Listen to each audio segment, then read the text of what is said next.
What's up, guys? Welcome to another exciting edition of Real Estate Podcast, episode 342. I'm here with Griffin. I'm here with Trav. And I'm here with Adam.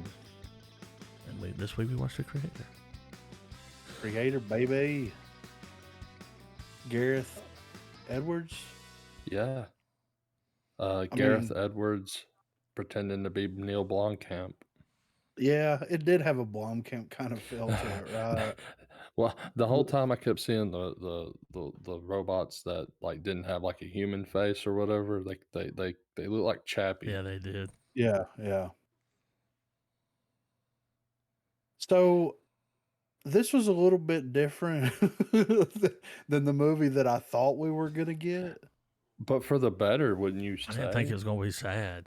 Damn, it was sad.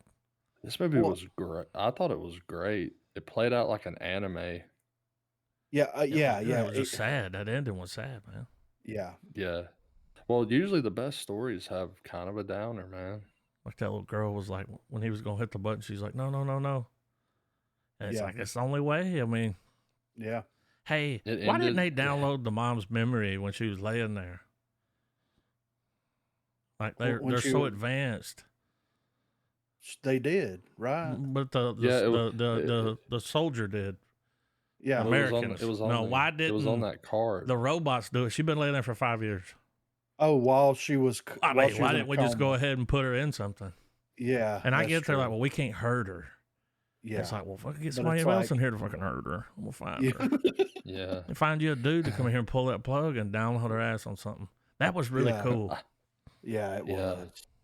The world building in this movie was great. Like I felt myself. I felt myself appreciating just those, like, just the tiny details of like, just like shit that didn't really matter. Like everything from like when, you know how like there would be moments where he would be sitting there looking at that photo of him and her, and it's on that weird little touchscreen thing. Yeah, little iPod. Like, yeah. Or the TVs that were like old TVs, but they were widescreen. Yeah. The aspect ratio was different. I was like, that's interesting. Not so flat. Something that stood out to me in the movie a lot was America Bad. This guy. Oh. No, but it was some of it's the shots, because like the wide shots were great. Like when they're going through the field and you see like the gunfire, like where it's full Star Wars for a minute. All handheld. Yeah. Every bit of it. What was that? All handheld. Yeah. Every bit of it. I watched a little doc on it. But whenever it would go to like the closer shots, like when they're just like kind of talking dialogue or they're in like a hallway scene or something, the movie almost goes into like this weird B movie feel. Yeah. And I don't know if it's because at the end of the day, this is a story we've seen before to a certain extent. Yeah. But that I kind of kept flip-flopping with that, because like the dude and his DP can fucking make a wide shot look badass. Like, right. Well, I mean, the only time that they ever really did those like either close-up shots or those conversational moments was all purely exposition. Like, and it was unfiltered. You know, it wasn't like it knew what kind of movie it was. Speaking of like self-awareness stuff that we were talking about before the pod. Yeah, damn good. So that's why I think that's why those segments felt that way, because it was like, we got to explain what's going on, and instead of like using visual storytelling to show everything, we're just going to have exposition happen here, and we're going to get that out of the way so that we can move on to the next set piece. And I can appreciate it for that. You know what I mean? Like whenever you look at how like Nolan tells a story, a lot of visual work. He tells a lot of the story through the visuals, and just seeing how things play out and just how things, how things work, like especially like Interstellar and things like that. But speaking of which, Hans Zimmer slapped in this one too, man. Yeah, for real, right? But the way that they decided to use exposition and like to tell their story is just like, let's action, exposition, action, exposition, action, exposition, and then we're just going to play it out in that manner. And it worked because it to me felt like very much a live action anime, like you said, because that's how animes are kind of structured. You have the crazy over the top anime sequences, and then you have exposition and people talking about what's happening, how we're going to fix it, what we're going to do, and then in the next scene, that's what they're doing. You know what I mean? Like, Mm-hmm. and I mean, No. Oh, I yeah, did. go ahead. I'm sorry. No, I was just gonna say, like, I could tell that, and once I figured out that that's what they're doing here, when Sturgill, when he gets to Sturgill, I was like, okay, this is what we're doing here, so So I saw him in the credits. Who did he play? The 'Cause guy that shows I'm up not at the quite. beginning and they bring him in, the American, and they Mhm. beat the shit out of him, and he grabs him. And he's like, "Why'd you fucking come? You're blowing my cover." Oh shit! Yeah. And then he goes Okay. back and sees him later. He has the robot girlfriend. Yeah, He did a Yeah. great Okay. job. he did. Oh, Yeah, Drewsy. yeah, Um, Druzy. So maybe I'm slipping in my old age now, but when we were talking about the music a minute ago, that first song when they're flying, was that fucking Radiohead? Yeah, I think it was. Yeah, That's what I thought. yeah. I was I wearing was like, headphones when I first watched that. I I was bet like, that man, this sounded sounds good. good. Yeah, it did. Because I could hear it Really. on my on just my bedroom TV. I was like, damn, it's sounding slapping. It would have been nice to. This is a movie I probably would have really, really enjoyed on the big screen. Yeah. Well, I just love how that ship is just in every wide shot. You see it. It's just this looming force through the whole. It's like the Death Star. You know what I mean? Mm-hmm. Shit, that thing looked like Thanos' What they ship. call it? Nomad. Yeah. Yeah. Nomad. Yeah. Oh, The But way yeah, they're it was scanning, looking for. yeah. that laser was ominous, dude. Yeah. It was. Yeah. And that was one thing that I was honestly expecting more out of, is like this thing scans the area and then like it just something happens and rips it apart, which does happen, but I'm not expecting a single bomb to come out of the ship. But that's and just what makes it horrifying, in my opinion. I don't know if it's because we're still riding off of Oppenheimer, but the fact that it's scanning it and then you just see that one lone missile deploy, and it just, I mean, it's a nuke. I mean, yeah, basically. yeah. And yeah, I wasn't expecting that right from the rip though. Like when it hits Oh the no. water and takes out everyone and stuff, Yeah, that was Yeah. quick. sets the It was like, movie in oh, we're in motion. it. Then Yeah. it cuts to him. He's back when it In shows LA. the cleanup. Yeah. When they pull that robot out and he comes on and he's like, "Where's the kid? Oh my God, Yeah, I the gotta kid!" save And the that woman, it kid. freaked that woman out. And at the end, when that guy was like, "It was a coding error, right? Yeah. The Well, humans. that was We were something. coded not to hurt you." So Well, that was something I was hoping you guys were going to bring up too, because this movie, they still obeyed the Asimov law of robotics. hmm They still held true to that, where it's like even when that dude was brought about to get we've blown brought that up, up before. instead of running under the thing, he ran back and just Yeah. died Yeah, because like those kids were there. the robots still they still obeyed the prime directive, and that's to serve man. Yeah. But it was interesting and like visually fresh take on something that we've seen. We've seen it several times in various types of media about the war with the robots and the humanity. Yeah. And Yeah, iRobot. But sometimes yeah. getting back in the pocket's comfy though, and this Oh is yeah. a movie that's definitely well crafted for that. Yeah. How fucking And cool is and that general? That motherfucker got yeah. them deep See, boys. and honestly, I think that's probably the best way to just like explain this movie, is that it's fucking cool. Yeah, it is. Yeah. Like it's a decent enough story. The design, the stage and setting and stuff is fucking damn near perfect sci-fi, or at least it's definitely in the vein I'm trying to tap. Yeah, John David Washington did a good job. Hey, the little girl did a great job. Yeah, she Oh, was Whenever she started absolutely. talking, Yeah. I totally thought that was a little boy at first. Yeah. I'm not gonna well, lie. dude, at first I'm like, really, the whole movie, I'm like, this is his kid, right? Oh yeah. Oh, well, I'm when like, it's they his kid. well the yeah Why well the does he minute not think this? well the minute that Because you they know, were like, it can grow. This is not well, the minute normal. they tell you, when they tell you that, you know, his girlfriend's Nirmata and Nirmata is that thing's mother, like, I was like, Well, and when they they just said told she was us, still alive, they lied to him yeah, because just at to get one, him to go. well, That was fucked up.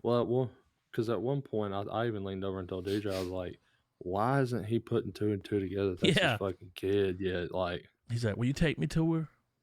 Yeah. She But did a yeah, good it job, was too.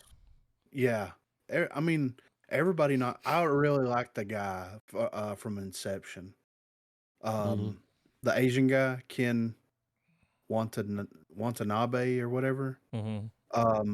Everything I ever see this guy pop up in, I'm like, fucking W. You know what I mean? I like how when they would kill him, they have another copy of him. Just Yeah. like that cop. Yeah.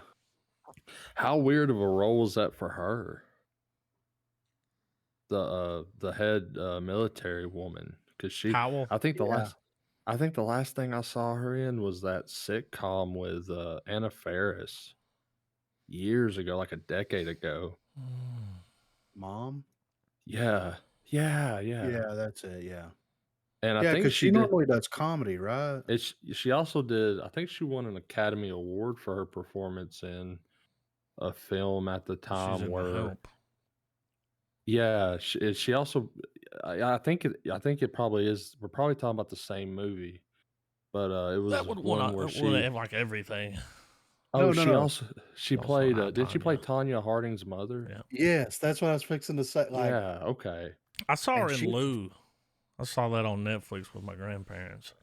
Was not a very good movie. She played like a rough and rugged yeah. mountain woman, or just But yeah, this Right. was save the kids. this was new territory for her in terms of roles I've seen her in. Well, I was like, fucking hated her ass, man.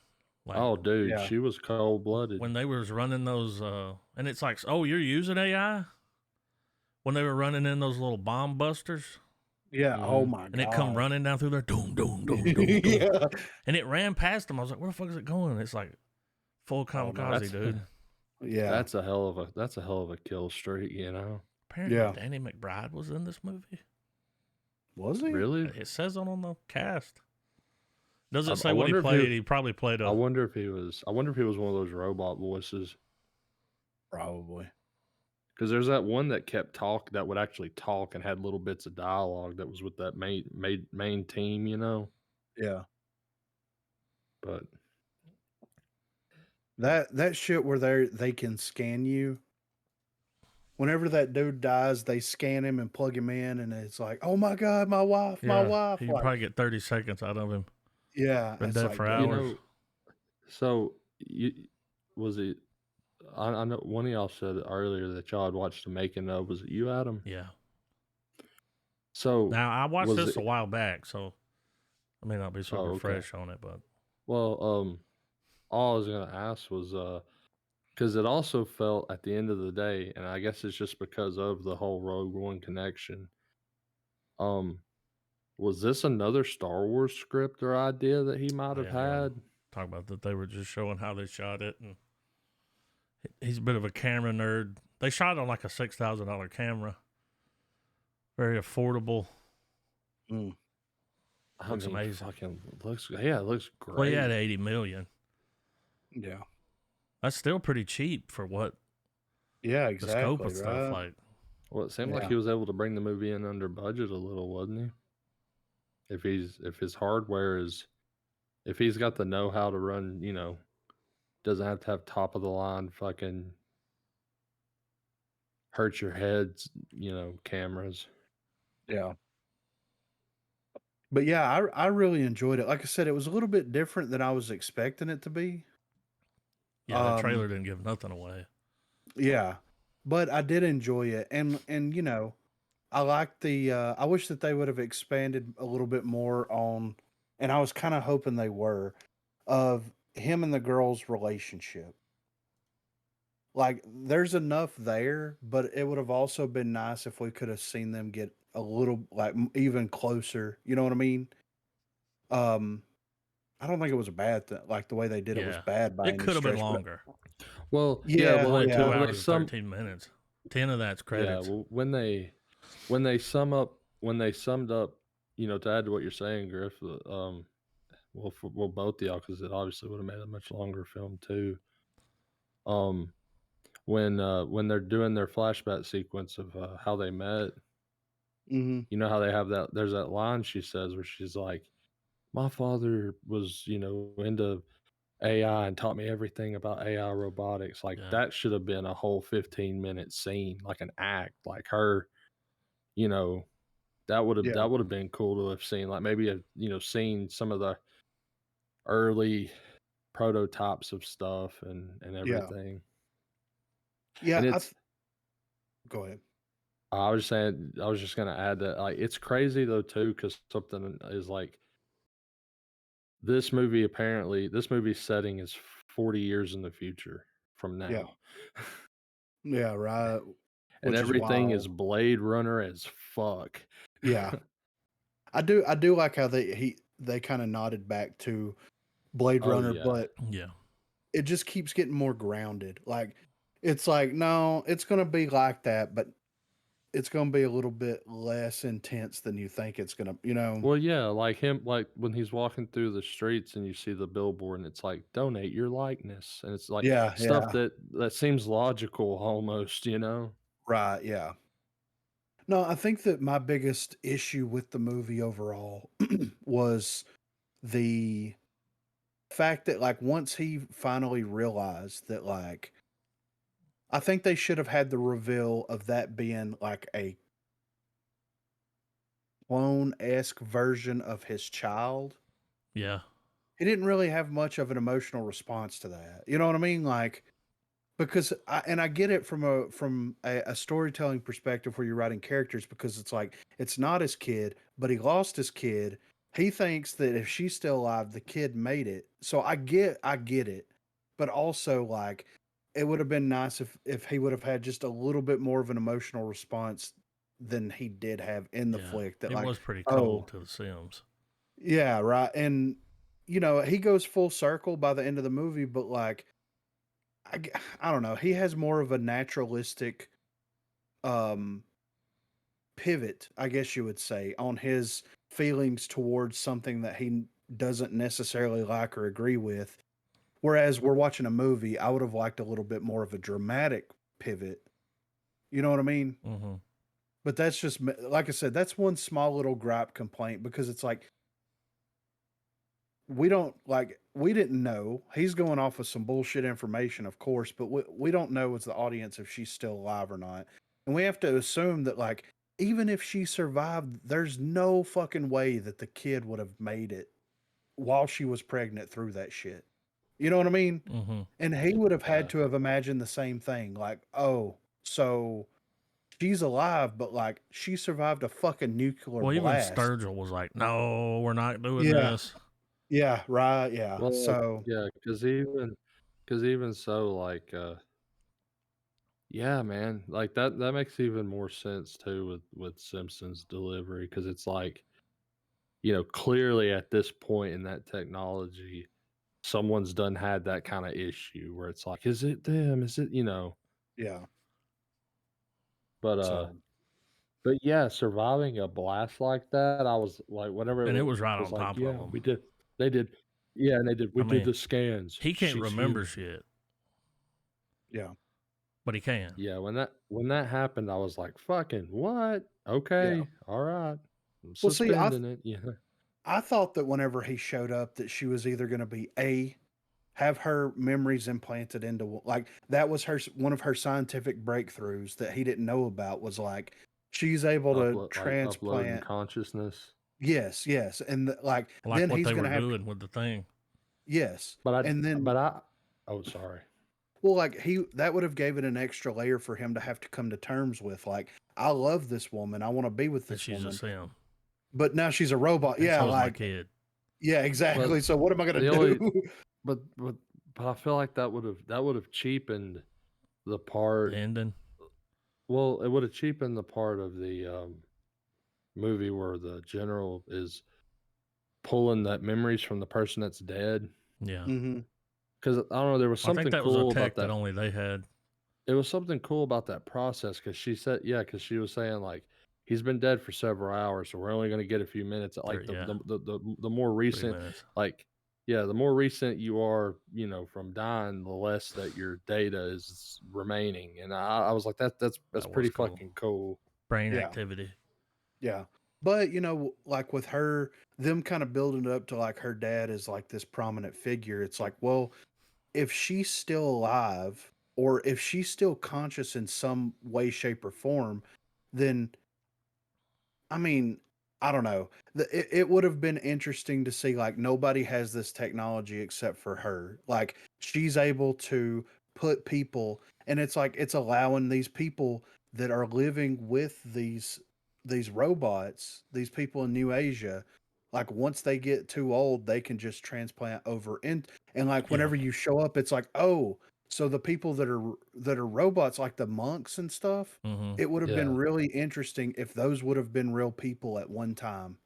Well, it And would have and been interesting, and I agree because I thought we were headed that direction yeah, actually. me too. Because at the Yeah. beginning of the movie, because a lot of times, people will linger on shots for a reason, clearly, like for some visual nod to something, that visual foreshadowing or something. And like it happens immediately after they plug in, whenever it's him and the girl out there and they plug in the memories, and she freaks out and he's like, dude, they're fucking robots. Yeah. Like they ain't us, don't worry, He didn't Yeah. well feel it. immediately following that sequence, you see that big ass pile of them just getting crushed in that Oh yeah. compactor. Yeah. And I'm sitting there going, what if I was like, oh man, what if they're killing people? Like it's still humans, but they're just, Yeah. it's altered carbon per se. Yeah. They're killing human consciousness. Yeah.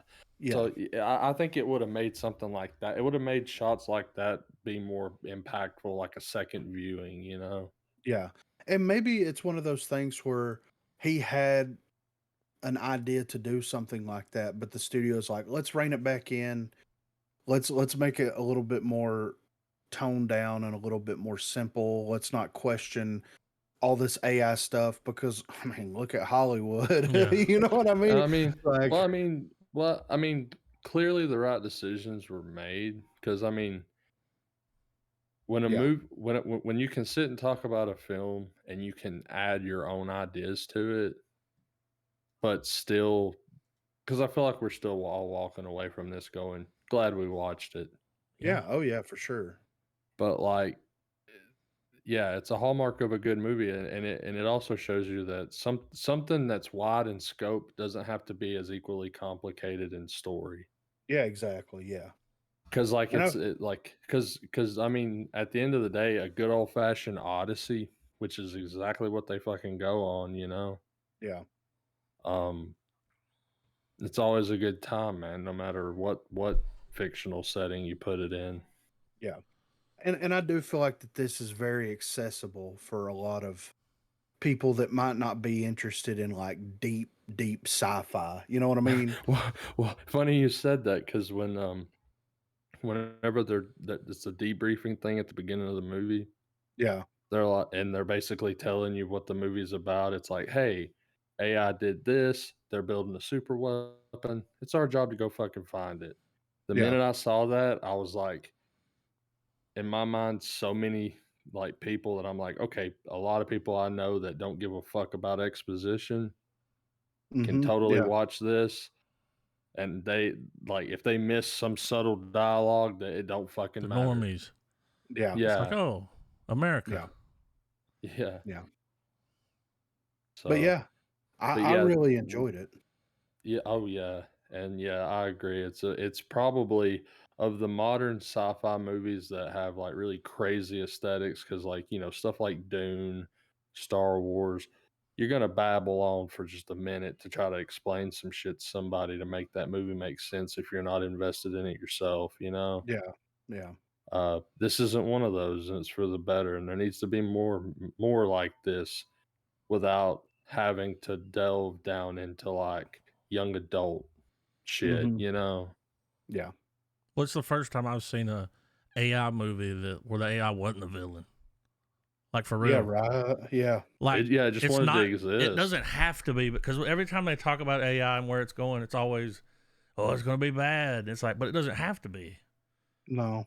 Well, What's if you this movie? remember, you remember like whenever dude gets down there, finds out it's a kid, the Alpha One bomb or whatever the weapon, and one of the one of those workers shoots him and opens the hatch and goes, "Hey, go find dude," you know. Yeah. Well, when that kid gets out of that vault and is walking around, like I'm gonna assume that's the first time that For thing's sure. that the robots ever Been left that outside. thing. And the first thing that the robot sees is just peaceful nature Yeah. Then and then humans a blowing shit shit ton up. of humans killing each other. Yeah. And Yeah. I'm sitting there going, this ain't gonna bode well for this shit. Like it's gonna, Yeah. it's gonna make the decisions. It's gonna be like, all right, humans are clearly not good. Yeah. But that's what made that character and Washington's character. It's what made watching them kind of grow a little bit Mm-hmm. and it turning into the old man saving hard the goodbye. kid journey. Well, he did the Yeah. thing where he made it right. He's like, I got to make it right. Yeah. I'm going to make it right. Yeah. Well, And what he said yeah, early and on in the movies, he's like, all I want to do is just hold her one more time. Yep. And when he walked back into that room with those weeds, I was like, oh, she's going to be in there. Yeah, for sure. You know, yeah. and there she is. And they hug each other as this motherfucker's blowing up around them. Yeah. And whenever it crashed, I'm like, they could have survived, you know? Yeah, right. Yeah. Yeah. But Yeah. no. I wanted to. Oh, I did. I wanted him to live with the kid. Yeah. But it Yeah. went off right there, and I went, oh. Yeah. Edward seems to have a knack for tragedies. But that's all he wanted. When they told Yeah. him, they said, it's going to be Armageddon if we don't stop him. And he said, I lost my wife and my kid. I got TV Yeah. to watch.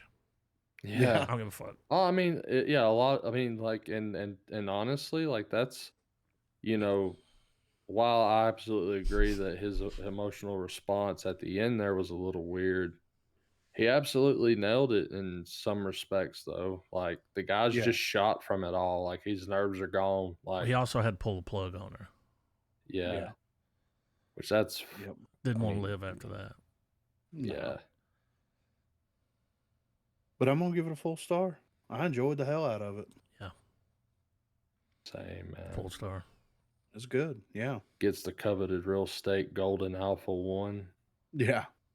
Speaking of Gareth Edwards and tragedy, I really like his style and what he did with this movie. I would really like to see him do a live action version of the Amory Wars.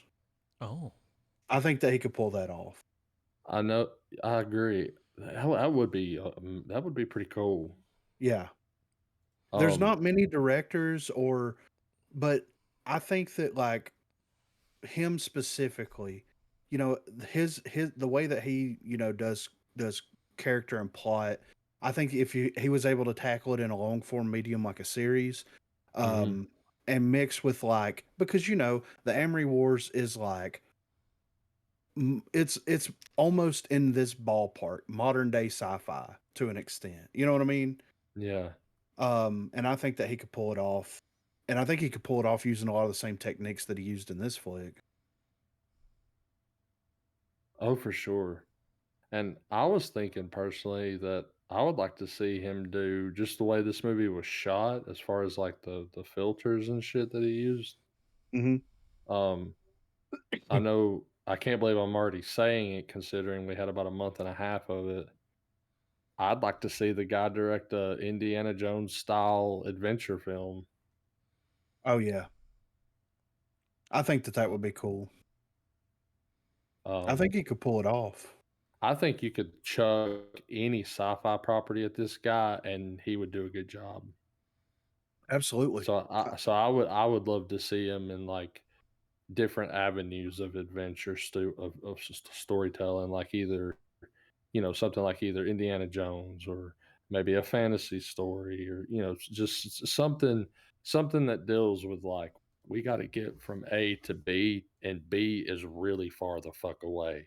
Yeah. Like Well, I mean, when you look at the last 3 movies that this dude has done, he did The Creator, Rogue One, and Godzilla.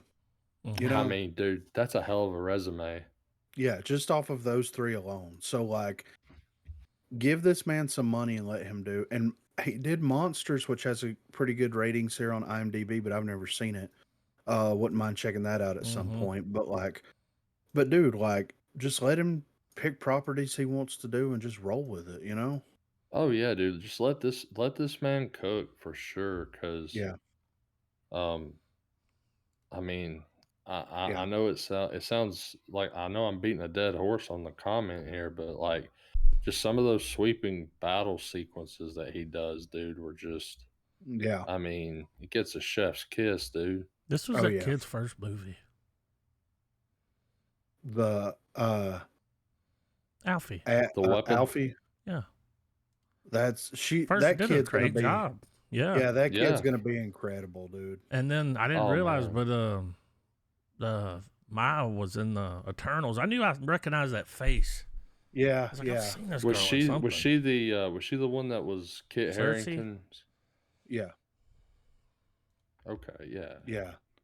She was the one that was working at um the museum. Yeah. Okay. But I mean 2016 Rogue One comes out, 2023 The Creator comes out. And you can definitely tell that he worked a lot on this script because it was tight. Yeah, You know what I mean?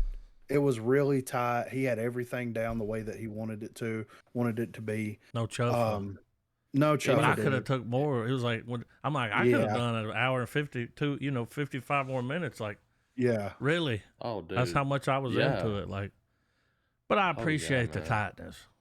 Yeah. What he Well, I said. mean, well, that's that. That's What that. was that? That's that 2020 COVID drafting. Yeah, Like Yeah. he was able to sit there and fine tune that, Yeah. go delete one sentence, and then spend the rest of his day contemplating it. Yeah. Oh yeah. But we got a little bit of movie news if you want to tackle this stuff real quick like. All right. So, hello, Mr. Fancy Pants. Bruce Campbell teases brand new Evil Dead movies every 2 to 3 years. Fans don't have to shop smart, shop smart to know that Evil Dead film franchise continues to kill it over 40 years after the original movie horrified unsuspecting audiences back in 81.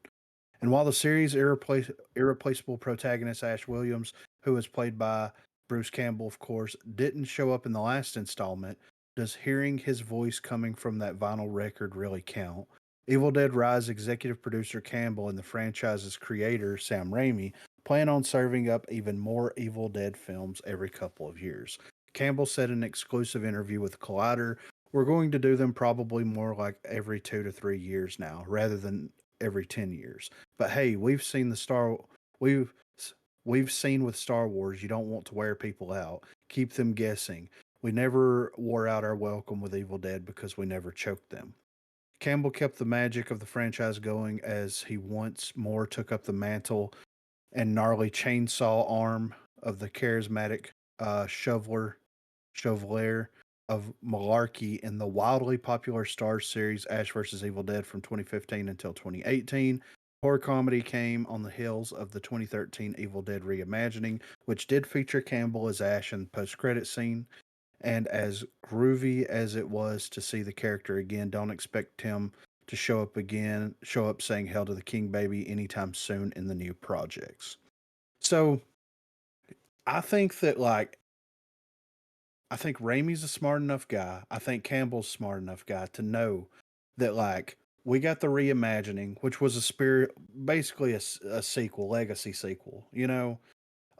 Came out, was different but the same, but different enough and good.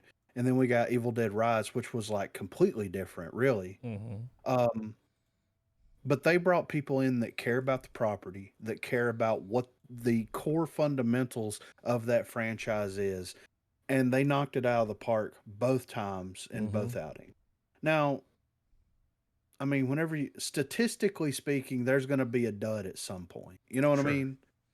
But if they keep bringing people in and letting people that have a really good idea, really good vision take they'll control. gatekeep it. Yeah, that's a good thing. Yeah. You know, so. But hey, I'm all for more Evil Dead. If we got one, I would be happy with a new Evil Dead every 5 to 10 years. They don't have to come out every 2 to 3 years. Give them 5 to 10. Let them do what they got to do. Let them, yeah. So, I mean, yeah, I agree. And Bruce Campbell himself nailed it. You know, that Evil Dead is not a tired franchise because it's not just constantly being pelted in your face. Which, granted, Evil Dead is a niche thing. yeah. But its pocket is like, it's perfect though, and it's got it to be more. Instead of comparing it to Star Wars, I would argue that, like, unlike other films you would group Evil Dead with, like, the slasher franchises and shit like that, even though it's not, but it's, people usually, after rattling off those, they'll be like, oh yeah, Evil Dead 2, Yeah. Like it's, yeah, they could keep at the pace they're going, even with an update expedited releasing of them. Mm-hmm. They could keep putting that shit out forever, dude. It'd be great. Yeah, I agree. Like you said, as long as those stories are good, man. Yeah. It doesn't have to have Ash. It's cool that if there's nods and if there's, little stuff like that, sure, whatever. Drop a member berry. But I think Evil Dead Rise proved, and the one before it, because the post credit don't really count to me, but those two recent films, they proved that, Evil Dead without Ash can work. Yeah, exactly. Now, here's a question I'm going to throw at you guys before we move on to the next topic here. But would you prefer them to kind of be a one and done? Director, writer comes in, they lay everything out, they do their thing, they depart from the franchise.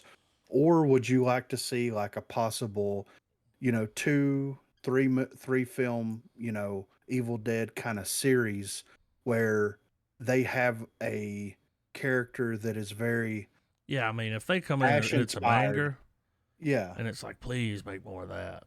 Yeah. But like that last one, Rise, I'm perfectly fine with that being the end of that. Yeah, exactly. It's a story. The girl walked away, but the evil lived. Yeah. Yeah. And I think that's what adds to Evil Dead's charm now, is that, like, I mean, they could absolutely tell a long story. Like, I mean, like they did with Ash versus Evil Dead. Mm-hmm. Yeah. They can tell a long form story over a series, or a television series or series of films, or they want to put out a one and done that's some alternate telling that just deals with one of the books somewhere. Mm-hmm. They could pull that off too, and I'd still be satisfied. It's just, if the story presents the opportunity for sequels, if it's successful, go for it. And if it's, if it's one and done, then one and done it is. Yeah. But I mean, I would personally like for them to keep them on the like anthologies though. Like, keep it anthological, where it's just like, all right, this movie is these people dealing with it, or that way it keeps the filmmaker not be held to any particular lore. Yeah. They can kind of make it up as they go if they want to. Yeah, as long as the I mean, book and the Deadites still have some of the same characteristics, Yeah, as long as some weird wily ghoul goes, "I'm gonna fuck your brains out," and at some Yeah. point, you're good. Yeah. No, I guess the question is like, do you think that someone's going to try to recapture the essence that is Bruce Campbell in an Evil Dead movie in the future? Or do I you think think if They that could people will? try. I think if Yeah. it's done, the only person that should do it should be Sam Raimi. I think just because that guy has been around Bruce Campbell so much, that, like, if he found an actor that could capture that campiness while still being entertaining, Yeah. I feel like Raimi would be the only one that could Well, pick I mean, someone out of that line. if it's Danny McBride, I want 3 movies. Dude, could Oh, you fucking dude. imagine? You know what I'm Oh saying? my Dude. god. I mean, Walt Okay. I mean, Goggins. I mean, Oh oh there's a yeah. few people where it's like, oh yeah, Yeah. I mean, I think it's just the fact that Bruce, we're just all collectively just, we love Bruce Campbell. Bruce Campbell's just a fan, man. Yeah. But yeah, Just a fan of him.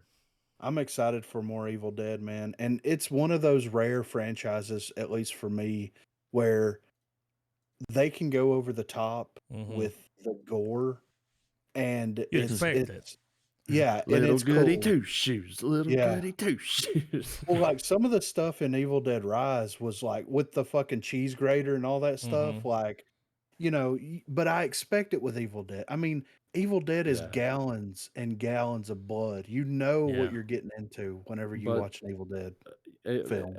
and right you are, but the thing with the newer films that with the amount of blood required and Yeah. just I guess the modern look of it as opposed to how it looked, in the early 90s and shit like that. I feel like sometimes it's like, dude, we're almost getting too much into Saw territory. Mm-hmm. And I don't want Evil Dead to just like I don't want it to die on that hill with that franchise, Oh, for sure. And I think that like they've done a good job at like going out there and then they let it get so far, then they pull it back in. You know what I mean? They Yeah, pull it back yeah. into reality, Well, Like that Bruce little Campbell's there to save the day and go, "Hold on there, buddy." Yeah, right, yeah. He is the John Wayne of our generation. God, what if they made a McClintock and Casper Yeah, Bruce Campbell as I John mean, Wayne's character? he could pull it off, I would like to see him in some westerns, Oh, dude, some more serious roles. Yeah, Oh, Put Yeah. him in a damn Tarantino movie. oh my God, Or could you Quentin fucking Quarantino. a funny Bruce Campbell moment though. I'd gotten my father hooked up on some streaming services and just have some background noise on. I threw on Bubba Hotep. Oh shit. He's a bit of an Elvis fan. Yeah. And after that first scene of him laying in that bed at the nursing home, dude, my dad was losing it. He was like, "What the fuck?" That's awesome though. Such a great flick. We got some Zack Snyder news here, but this isn't pertaining to any DC related things. This is pertaining to 300. So Zack Snyder gets the rights back to his super violent and super sexual 300 sequel. Director Zack Snyder reveals that he has now regained the rights to his incredibly homoerotic, super violent, super sexual sequel to the historical action epic 300. Speaking with the Hollywood Reporter, Snyder explains that he and his wife and producing partner Deborah Snyder now have the rights to the project back from Warner Brothers Pictures, with the pair able to shop the movie around if they choose to. See what Snyder had to say about the potential 300 sequel below. We've got the rights back, so we can make it if we want it. I don't know what the marketplace is for an incredibly homoerotic, super violent, super sexual movie, but maybe it's perfect. I'd say the environment's right where it needs to be for it. Yeah. A sequel to 300 Rise of an Empire was made in 2014, though Snyder did not direct and was instead involved as a writer and producer. Unfortunately, the sequel lacked the same impact as its predecessor and received a mixed response from both critics and audiences alike. In development since the 2014 outing, the 300 sequel was then given the title Blood and Ashes. The project has since evolved into a film that focuses on the relationship between Alexander the Great and his second in command, Hephaestion, and is described in the report as, quote, a gay love story that was also an ancient Greek war epic. So it sounds more like a Bloodlust and pelvic thrust. yeah. So I mean, Can says you it climb this wall of dongs? You know? yeah. So it sounds more like a companion piece to the 300 franchise rather than a direct follow-up. I mean, now's the perfect time to put that out. I mean, I would watch it just because Zack Snyder 300, And you know he's got an idea. oh, he's yeah, yeah, right. Well, I So mean, when you think about 300 in general, like it's a from the bunch of sexy trailer dudes. to the film, all that, well, I would argue Snyder more or less created the modern Bollywood Yeah, it because is very Bollywood. Yeah, that yeah, aesthetic Especially is 300. Yeah. all yeah, is rampant, For dude. real. Yeah, like someone They will saw have like 300 and was like, say less. they were like, "That's Every movie man. we make is going to look like this. It's going to have the freeze Yeah. frame thing that he did because he was big for that. That was the The slow mo, the get the fucking Dude, tikka everybody masala loved ready, honey. 300. We're doing this every night, you know." yeah. I would watch this. I would be interested in checking it out. I don't know if like Netflix may pick it up. Like yeah. if Rebel Moon has a huge success, which I think that it will, but if it has huge success, I think that they might be like, yeah, let's do a 300 follow like a Well, and he's going and to be of doing course, more Rebel Moon shit, right? Like it's going to be yeah, yeah. Yeah, it's a two-parter. Yeah. So, and then I think that there's rumors that they may be doing like series that kind of revolve around it. I've heard, comics, things like that yeah. are going to be coming from it. And he signed a deal, I think, with Netflix, Yeah. right, to do a couple of flicks. So, I mean, Netflix may pick it up. Like, if he is going to be printing them money, I don't see why they wouldn't, Yeah. So, especially with everybody like canceling Netflix subscriptions and all that kind of stuff, So, I mean, I know that the headline and the quote that he said it creates probably a different picture for everybody. yeah. Um, because at first glance, it makes you think like, dude, this is what? What are you doing, Zach? Yeah. But it could just be a genuinely good film. Yeah. Well, and I mean, if he's gonna keep it like over the top in like the idea of like the battle segments and stuff, but still Yeah, keep well, it like grounded into like cinematically over reality. the top, sure, Yes, yeah, yeah. But still keep it grounded in reality as to like what we know about that time period, yeah, then sure. I mean, it's not any different than Gladiator. You know what I mean? Like, yeah. so, Which they're making. but yeah, right. I wonder if they're going I believe they're filming it. were they gonna bring Russell Crowe? Russell? Yeah. I'm pretty sure. But I don't know. mean, he's going to get into shape. I don't know if he's going to be a gladiator now, but No. Yeah. that was a So, great movie. it was, yeah. So next up here, Godzilla X Kong: The New Empire will feature extended monster fights, according to director. So the upcoming MonsterVerse film, Godzilla X Kong: The New Empire, promises to deliver an immersive adventure that transcends traditional storytelling. Director Adam Wingard. Directed by Adam Wingard, this thrilling addition to the MonsterVerse is set to captivate audiences with its innovative approach to monster-centric narratives. Wingard, in a recent interview with IGN at CCXP, shed light on the unique challenges and learning curves associated with crafting a giant monster movie.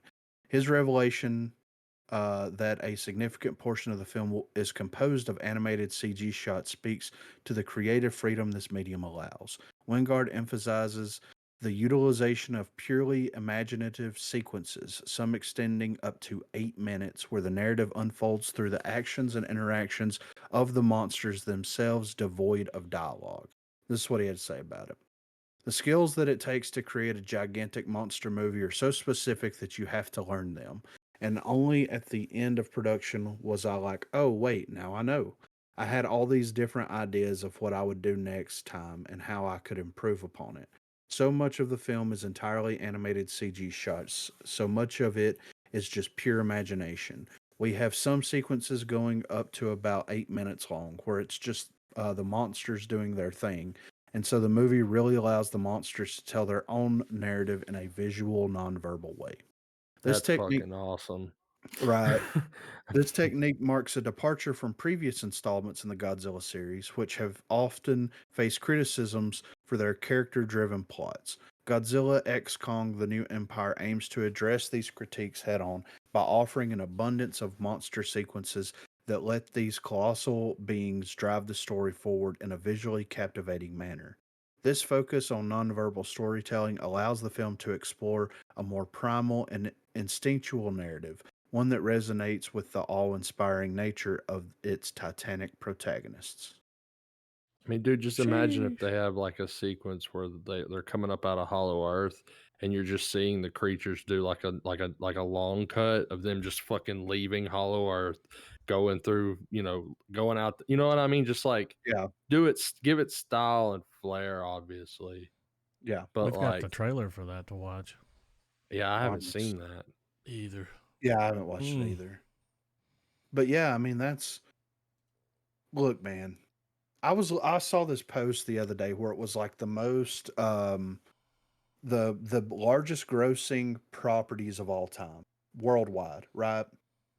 Um and like Godzilla's number 3. Yeah.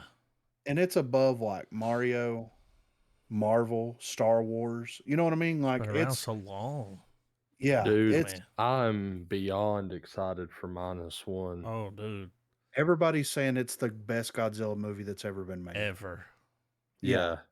And I'm just like, holy shit, dude. Like, so I mean, they're killing it, and they've always killed it with Yeah. Godzilla in some way, shape, or form. But like, Uh, you, we got that 2000 or 99 Godzilla, 98 Godzilla, whenever Yeah. that came out, With the and it was cup. what it was. Then Yeah, we got Burger then yeah, we King got cup. I have then yeah, we got those 2004, with the 2003 eggs. Godzilla Final Wars. yeah, which was great. Tokyo SOS was great.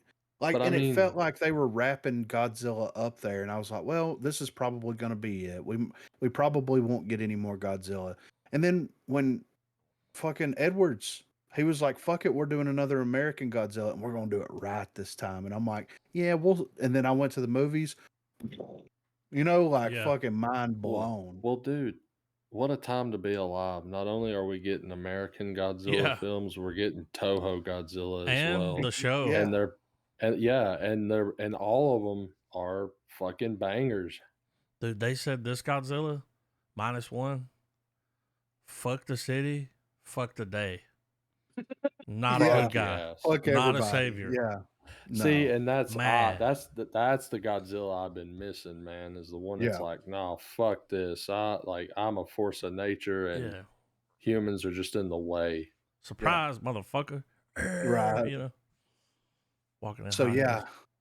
yeah, it's crazy. Like I really thought when they dropped Tokyo SOS and then Godzilla Final Wars that was going to be it, and it was for a long time. But like these people, they're killing it on both sides, and it's rare that you have a Well, property that isn't a Western property that comes over to the West and succeeds and does its own thing, but still remains faithful to what the East made it. And the East is doing their own thing with it, and everybody's enjoying both sides of it. now if you remember though, and it's the reason why we had that long period, um, when the Matthew Broderick Godzilla dropped, Hmm.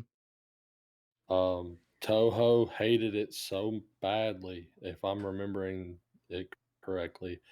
Toho hated it so fucking much that they were like, nobody's touching Godzilla. Yeah. And so they didn't for a hot minute. And that's why they wrapped things up, I think, with those those last couple sorry about that. Those last couple of films that you were talking about, Griffin. And it didn't take until Legendary approached Toho and was like, look, we have an idea, or at least Edwards. And they were like, Yeah. enough time's passed. Let's Yeah. see. And I'm glad that Toho gave Legendary the opportunity to do it. Like they could have just said, "Go fuck yourself," and that could have been they could have Yeah. mushed them. I thought Godzilla was just gonna stay in my childhood, man, and be one of No, those things that, hey, Grandpa, what was something fun you enjoyed as a kid? There was a creature called yeah, Godzilla. yeah. Fuck You the know? city, save the day. Yeah. Yeah, he fought smog monsters and space Godzillas and three-headed alien Robot creatures. Godzillas and Yeah, like yeah, exactly. So, but yeah, I'm so happy, and I can't wait. I haven't watched this trailer yet. This Godzilla X Kong, the new Empire trailer, but I'm excited about that. Like it's gonna be good, man. I'm happy for everybody involved in the Godzilla stuff going on and the Kong stuff. I mean, dude, yeah, that they Kong pulled movie was Kong. good. Yeah, they pulled Kong into all this and made it incredible. And then all They the made other, well, Skull Island made King Kong fucking awesome again. yeah, right, yeah, yeah. Not that that So Peter Jackson movie was bad. no, It just That was a romantic film yeah, though, and yeah, which was a lot like the and original. it's Granted, weird that they continue to do that. It's like, look, this big ass fucking ape ain't fucking this woman. Like, why do we keep yeah, doing like this? yeah. Why well, are we that's What's making he it gonna well, do? that's weird? Stick her up his ass? Like, and I guess that's why Skull Island did so well because it was just like, no, dude, he's just a motherfucker chilling, dude. Motherfuckers Yeah, didn't leave him well, he like alone. cared about the kid, not in a weird way. He just, yeah, yeah. Just cared. he's like, Yeah, Yeah, he just I was wanted a to be kid at once. peace. He wanted to eat trees and fucking sling rocks and shit. yeah. Man, that shit was Fight, good. fight, Do giant hood rat fucking. shit, you know? Yeah, yeah, exactly. Yeah. So, y'all ready for some MCU saga stuff here? Yeah. Oh All yeah. right. All right. So first, we're starting off with Jonathan Majors. His trial begins. Defense team claims allegations were meant to quote ruin the MCU star. So Jonathan Majors' trial has begun, setting in motion a court case that will be watched very closely by many, especially bosses at Disney and Marvel Studios. The actor who played Kang the Conqueror in the MCU is accused of assaulting his former girlfriend, Grace Jabari, in March this year. As the trial opened with statements from the prosecution and defense, became clear quickly that there will be a very different picture painted by the opposing sides of the case, very reminiscent of the trial between Johnny Depp and Amber Heard. While via The Independent, the prosecutors claim that Majors would use, quote, physical violence against her to manipulate her, control her, and physically hurt her. In relation to Jabari, Majors' lawyers, uh, or Majors' lawyer, Priya Chandri, um, countered with the claims that Mr. Major's lifetime of hard work was coming to fruition and his career seemed unstoppable until he ended his relationship with Jabari and she made these false allegations. Chaudhry went on to say that the allegations were a form of, quote, revenge on the actor done to, quote, ruin Jonathan Majors and to take away everything he had spent his whole life working for. The session ended after the first witness, digital evidence analyst for Manhattan District Attorney's Office Ryan Strict, took the stand to discuss the compilation of surveillance video footage from the night of the alleged assault and the use of iMessages, which were included in the evidence examined ahead of the trial. Trial will continue tomorrow and it is expected to last around 2 weeks. So she came out with this after he broke up with her. I think so. Yeah. What's what just said? Yeah. Yeah. He breaks up with her and she's like, oh no, Yeah. I'm going to need to see some footage. Yeah. Something's got to be on Right. camera. Yeah. I mean, everybody has a phone in their pocket. If he was doing something, she should have recorded. There should be receipts, Yeah. audio, Well, I mean, something. yeah.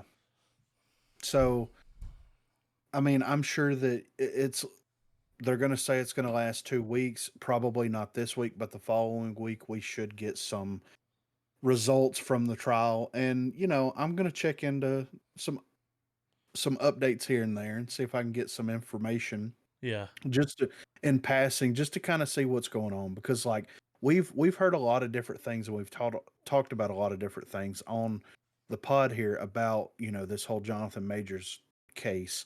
And I'm very interested to see how this all plays out and how it's going to be ruled and what evidence there really is, the whole 9 yards. So, and it's fascinating that they started with the CCTV footage and all that stuff. You know what I mean? Because that seems, even though it was submitted in evidence and all that stuff, it feels like the defense would, or it feels like that they would wait to play that footage until the trial. Well, I Like think there's, that footage shows that she was beating on him. yeah, right. I think that's what it shows. Yeah. So, but I would assume that that her lawyers would have, they would call, because he's the defender. So I would assume the prosecution would be like, I don't know how trials work, but but like, yeah, lawyers. yeah, I don't How know do they how work? yeah, I'm gonna have Money. to call my cousin and be like, hey, can you explain this to me? Yeah, I need to discovery. know for the podcast. Yeah, Uh, yeah, right. He's like, podcast? What's what the happening? fuck's a I'm like, podcast? Nah, everybody knows yeah, by now. yeah. So, but yeah, we'll see how this shakes out over the next couple of weeks, and hopefully the truth will come out, regardless of what the truth is, and there's going to be justice there, regardless of who's at fault. And So, whatever the outcome is, I'll stand by it. yeah, Like for if sure. they can prove that this man did this stuff, I'm not going off of hearsay. Yeah, You can't. no. Like, why did you wait till he broke up with you? I mean, Exactly. Yeah, right. Like- So, yeah. mm, So we'll see how it shakes out.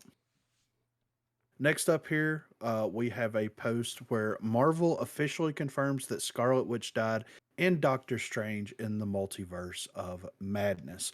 So Scarlet Witch is. Oh, So before you go further on this, first off, this pissed me off when I read it. But secondly, how did this slip under our radar? Because when I noticed in the article is that it was published on October 26th of this year. I don't So know. it's old news, but it was still news to me. Cause Yeah. Yeah. But yeah, anyway. So, Scarlet Witch's fate has received a terrible update as Marvel has confirmed that the character died in Doctor Strange in the Multiverse of Madness.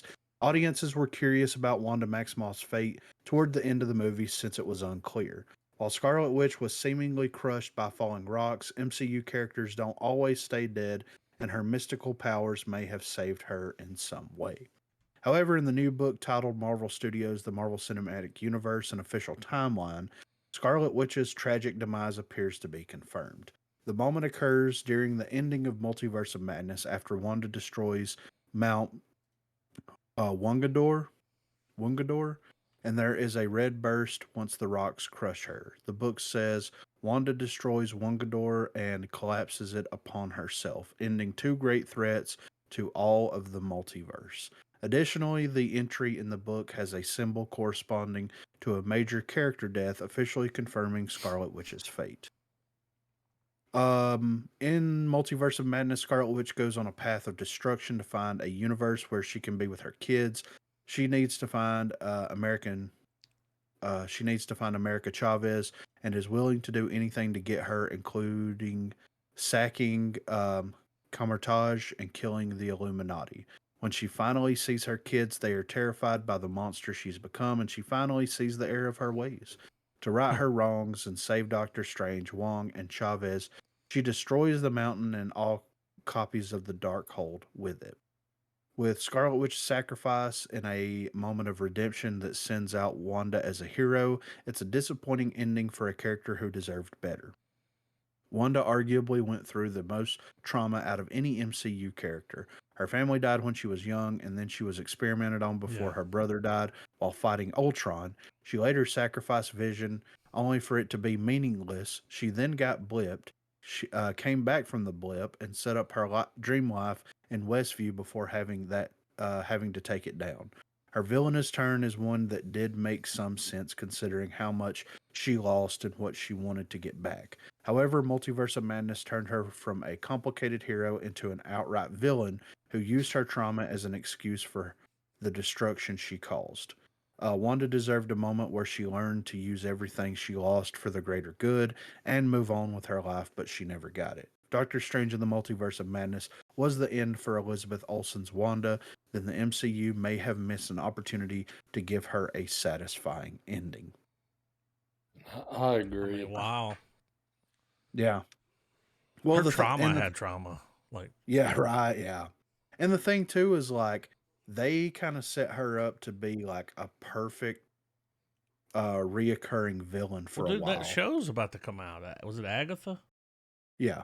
So she's just Yeah. not going to be a part of it. Or is that No. prequel shit? Who knows? I mean, and I imagine they're probably going to be trying to set Agatha up as the play the witch heavy. of as the witch in the MCU, because Agatha's always kind of towed that line of being good and bad. She's kind of in her own self-interest and stuff. So I kind of have a feeling that they're going to be like trying to set her up as that character, but like at the same time, there's a lot of different directions that they could have gone with Wanda here, where it's like she could have been a reoccurring villain. She Yeah. could have been someone that nobody wanted to fuck with, but that when they had to, she showed up and did what was right, even though people might not agree with her methods. I mean, there's a lot that they could have done with the character, What but a great show. yeah, right. Really, like, Yeah. It was good, and it it makes me wonder too if, because clearly they're gonna have to touch base on it, because X-Men fans want a moment where that's all well, fully it said that was realized. Elizabeth Olsen's final. Yeah, that's what. Yeah, that's what I was So, getting at. Is that like, yeah, you we'll knew. probably get a recast. Yeah. Yeah.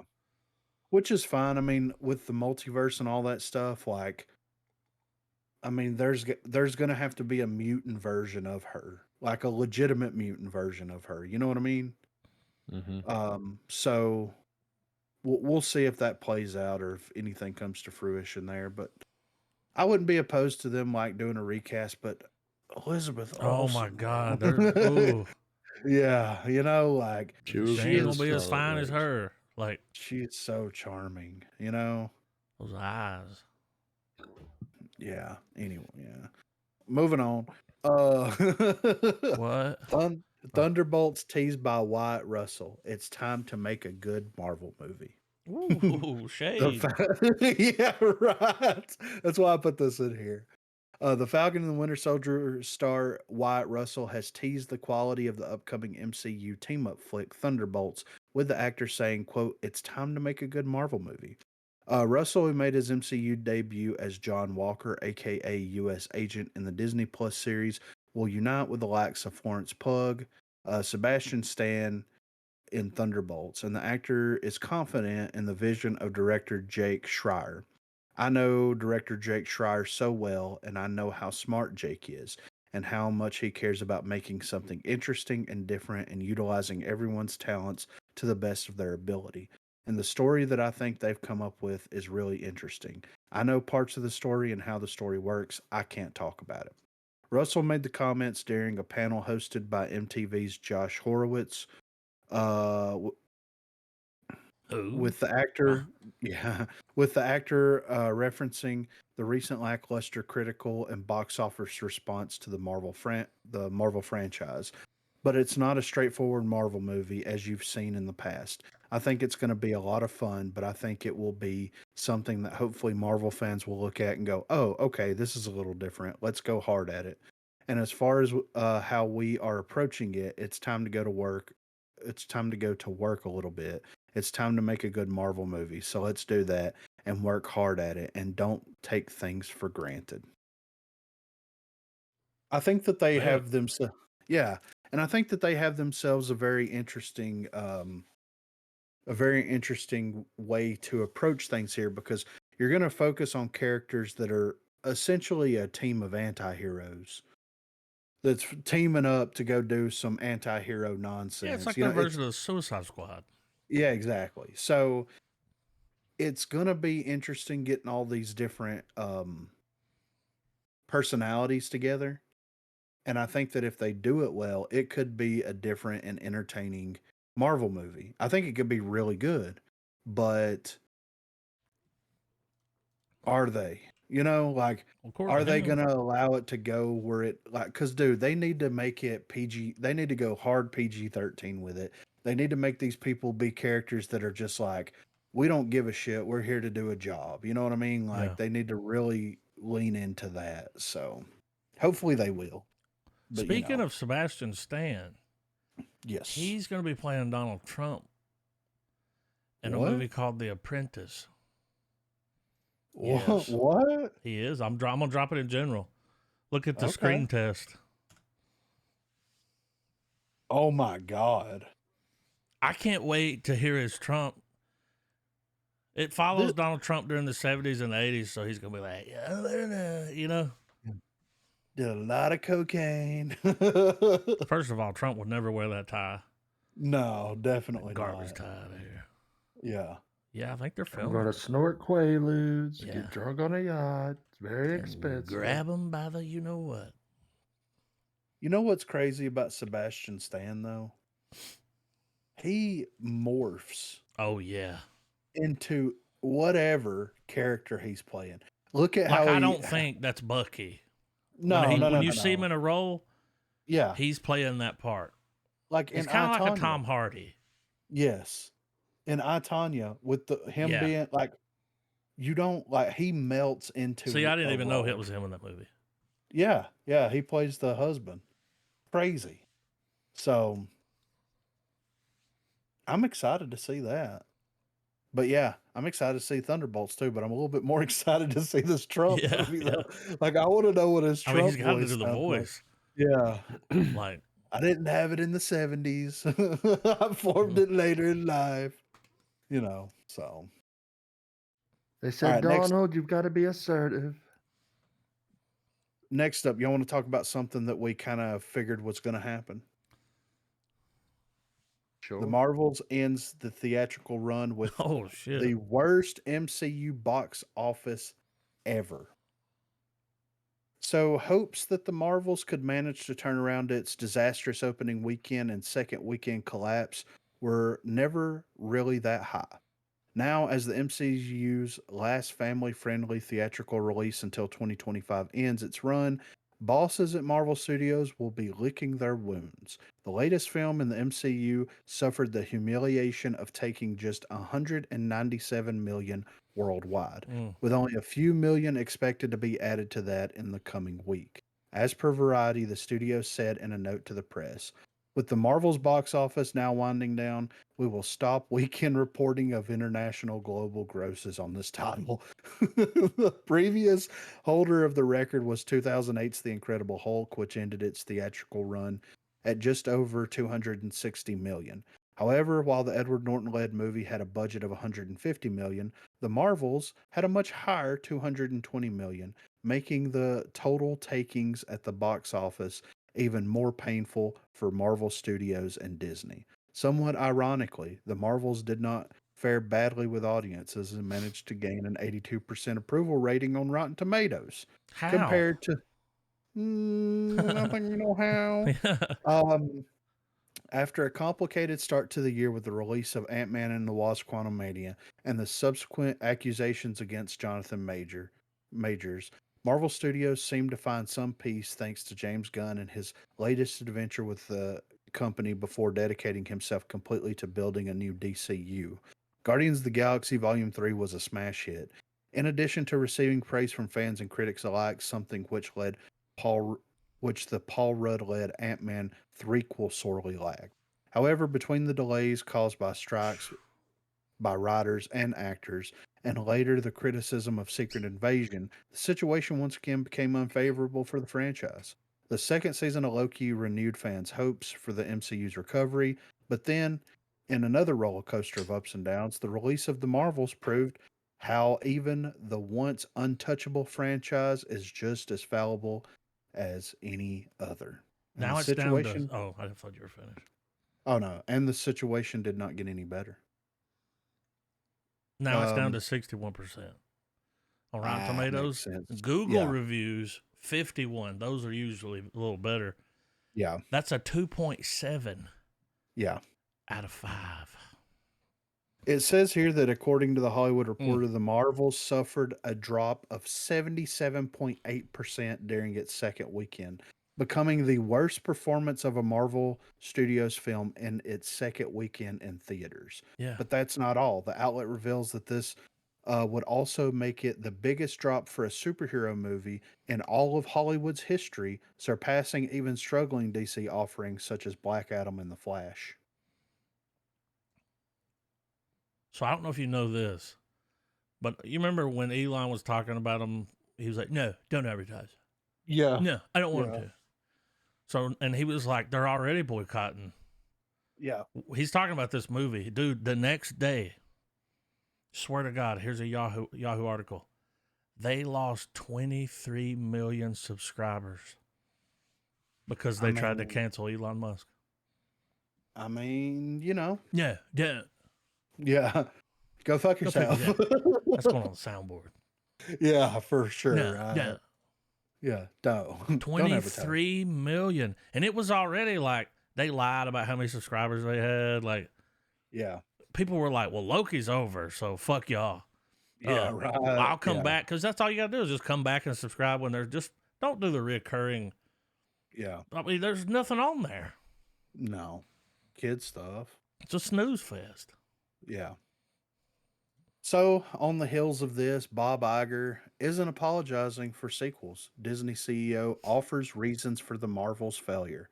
I'm very interested to hear his reasoning behind this. Today, the Marvel Cinematic Universe is sadly a shell of its former self. The MCU thrived during its first three phases in cinemas, which ran from 2008 until 2019, and Marvel's on-screen empire peaked with a string of billion-dollar successes culminating with Avengers Infinity War and Avengers Endgame, eclipsing $2 billion each at the box office. Since then, the MCU has experienced its share of big-screen blunders, and despite the follow-up failures, Disney CEO Bob Iger doesn't have any interest in apologizing for producing too many sequels. Iger said at the New York Times Deal Book Summit 2023, "I think I don't want to apologize for making sequels. Some of them have done extraordinarily well, and they've been good films too. I think there has to be a reason to make it beyond commerce. You have to have a good story." Well, of course, Bob. And we have and we have made too many. That doesn't mean we're not going to continue to make them. Phase 4 of the MCU actually benefited from sequels after a trio of films, including Shang-Chi and the Legend of the Ten Rings, Black Widow, and Eternals, each failed to make $500 million at the worldwide box office. Meanwhile, the sequel Spider-Man No Way Home, $1.9 billion, Doctor Strange in the Multiverse of Madness, $985 million, and Black Panther Wakanda Forever, $859 million, were by far and away Marvel's best performances at the global box office during Phase 4. During the peak of the MCU's power, Marvel also cranked out the first solo film featuring Carol Danvers, sandwiched between Infinity War and Endgame. Captain Marvel was another billion-dollar success at the worldwide box office. However, the film's follow-up, The Marvels, took 4 years to come to fruition, and it turned out to be a box office disaster. During his time at this year's Deal Book Summit, Iger provided his reasoning for why The Marvels couldn't find an audience in theaters. This is what he had to say. The Marvels was shot during COVID, and there wasn't enough supervision on set. Iger But it also didn't come out during. Oh, okay. Yeah. He also acknowledged an oversaturation of Marvel content being produced for both theater and Disney Plus, which affected the overall quality of the comic book universe's content. Whether COVID-19 or a lack of supervision are really the reasons or not, the Marvels became the worst moneymaker in MCU history. The film failed to make $100 million domestically, and the Marvels only brought in a global total of $188 million as of this writing. By comparison, the Marvels budget bloated to nearly $300 million. Iger could actually be right because sequels themselves may not be the problem. Sure, the Marvels and Ant-Man and Wasp Quantumania were real clunkers, but just this summer, Guardians of the Galaxy Volume 3, a very good sequel with a strong story, found its audience despite all the superhero film fatigue. Guardians of the Galaxy 3 made nearly $846 million worldwide. If Iger and Disney want to right the ship, it's way past time to get the original Avengers back together. The House of Mouse didn't do itself any favors by killing off either Tony Stark or Steve Rogers. Imagine Avengers Kang Dynasty, in which a new group of assembled Avengers can't get the job done, and they lose spectacularly to the Conqueror and Iron Man, Captain America, Evans' version, not Anthony Mackie. Thor and the Hulk reunite to set things right in Avengers Secret Wars. Now, take that one step further. The originals, quote unquote originals, join forces with fan favorites like Spider Man, Doctor Strange, Scarlet Witch, Wolverine, and the X Men to win the Secret Wars. If you want the fans back, Iger, it's not rocket science. Give them what they want. I disagree with that last part. For reasons. The reason the Marvels failed had nothing to do with the pandemic. No. Has nothing to do with superhero fatigue. Has nothing to do with any of that. There is no superhero fatigue. I mean, you just labeled a shit ton of movies that made $1 billion. Yeah, exactly. Loki, like, yeah, there's no fatigue, but there is fatigue for shit like this. There's fatigue for terrible movies and terrible written movies and movies with fucking agendas that people don't give a shit about. It's not covered here, and I don't know who wrote the article. Maybe they just left it out.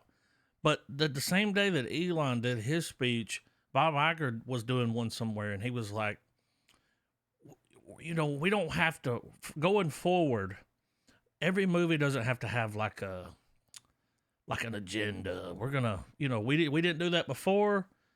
Yeah. We're going to try to roll that back. Right, yeah. Because clearly it ain't working. Yep. He said that. Well, and I mean, that's why I disagree. Nothing to do with seagulls. Yeah. Not seagulls, sequels. Sequel, yeah. And that's why I disagree with what this guy said at the end of this article here, Stephen Thrash. You don't have to bring the OG Avengers back. You don't have to do any of that stuff. No. You have to have a good writer, you have to have good characters, and you have to make it something that people are excited about. That's what the Marvels failed to capture. Ant-Man failed to capture because, like, there was a lot wrong with that movie. But it still made money. Yeah, it wasn't terrible. Paul Rudd in it. Yeah. Yeah, but there was a lot wrong with that movie. And look at the success of Guardians of the Galaxy. Something that was just a fun action adventure flick with superheroes in it, which is what they should be anyway. So, like, if you want to right the ship, then write stories people are excited about. Tell your faces of your movies, your actors, that they can do and be whoever they want to be, but chill the fuck out. If the public turns on one of the actors, then guess what? They're not going to go to the movies. Look at the Marvels. They got to go. Yeah. So, I mean, look, and this, like, not to get into the whole political sphere of everything, but people are voting with their dollar, and right now they're not voting Marvel because of the shit that's been going on. So make it right and get that shit out of there, and you might have people actually coming back to the theaters to see. Well, I think that's why they're giving the guy that did Loki, they gave him those films. Right. Because it's like, well, clearly you're doing something right. And it's like, yeah, I'm not telling gaslighting a story. Yeah, exactly. I mean, you don't have to do that. No. Did you hear what Feige said about Iron Man? Mm-mm. He said, this was like yesterday, maybe today, I saw it on Twitter. I'm not calling it X. He said, we will not bring Robert Downey Jr. back because that's a moment. Yeah. That was just a moment there. We're not going to redo that. Yeah. He's not coming back. We're not going to do it. And I think they should hold on that. Like, yeah. You could have him as some AI voice. He could replace Jarvis, but they're not going to bring him back and, rekindle that. And it's like, that's the right decision. Don't bring him back thinking that's going to make money. Yeah. That's a cop-out. And we all saw a cop-out. Yeah. It wasn't terrible, but yeah, it wasn't the strongest. Yeah. Willis couldn't remember names. Bring him back, that nullifies over 20-something. He said that was a special moment, and it was. That was a huge moment for that whole, like, he died for all that. You can't just bring him back.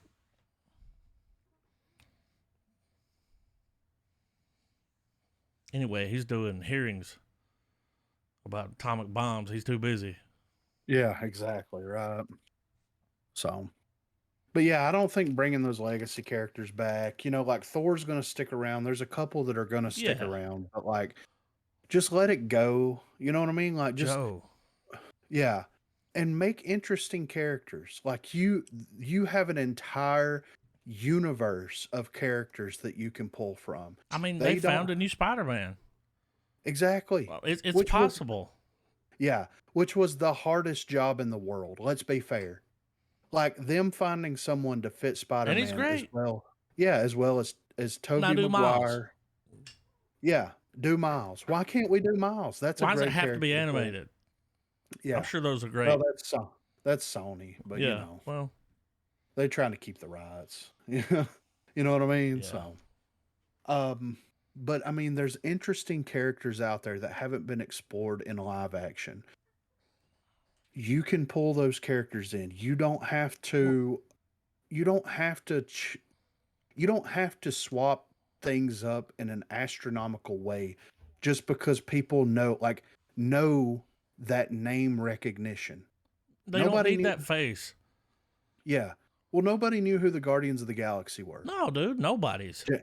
James Gunn took some like D tier characters and made a amazing trilogy He from did. those characters. Now take that same idea and stop trying to change everything up with the characters that like people relate to. People already relate to these characters.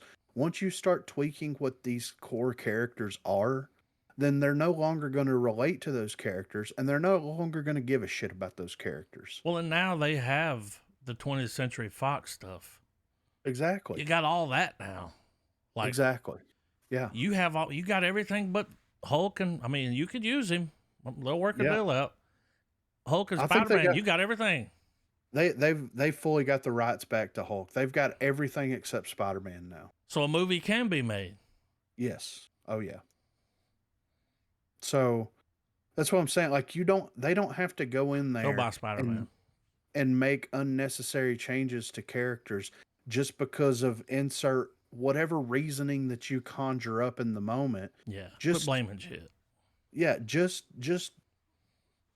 take characters that already exist, bring them to the There's big so screen. many.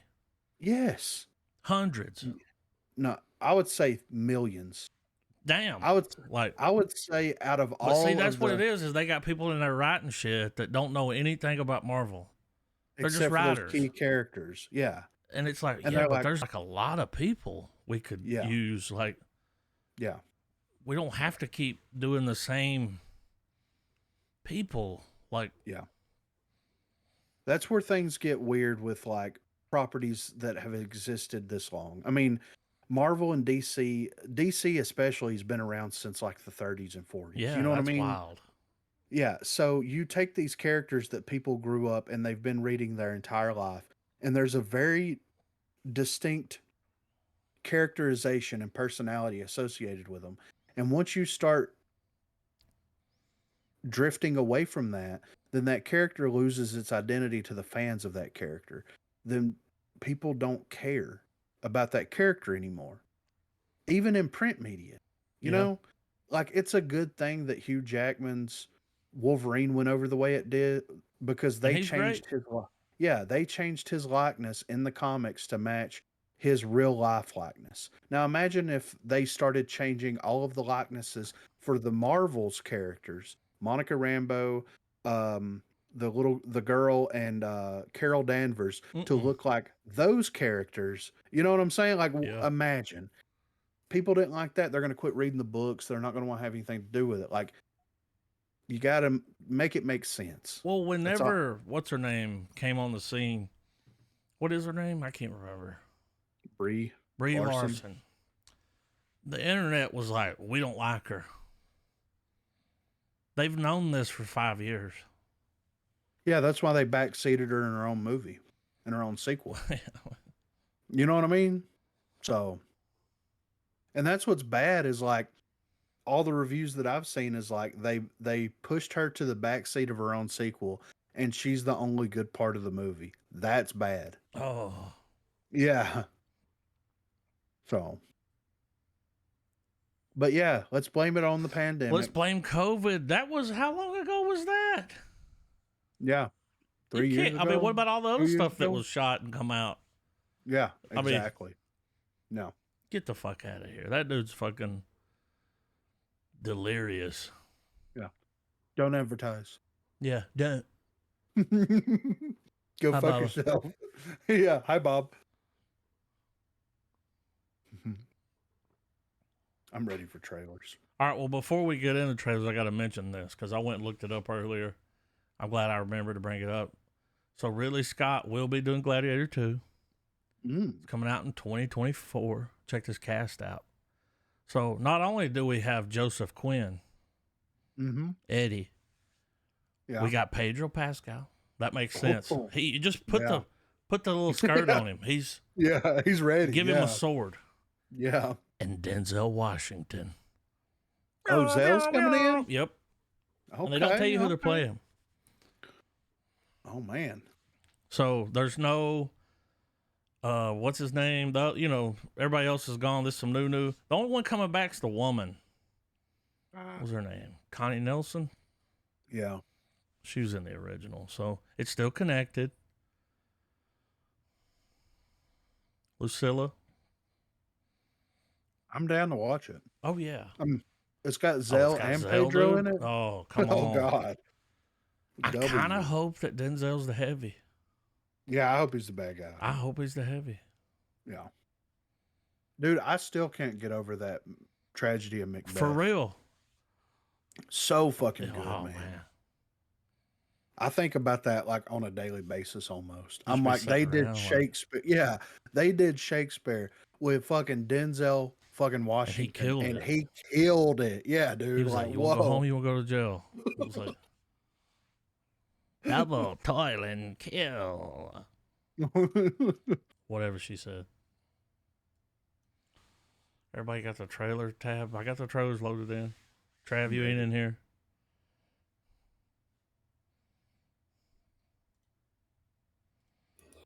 Loading in. Let's get the. Anybody got to add? No. We saw a teaser for this. It's got old Fogel. Not Fogel. The guy from. You'll see him. Oh. It's like that. The dude from Silicon Valley with the glasses. Guilfoyle. Guilfoyle.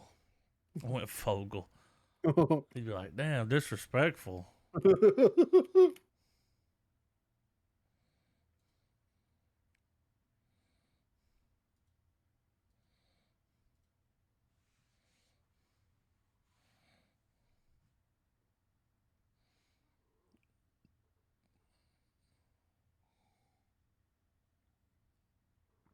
Nice choice. Mm-hmm.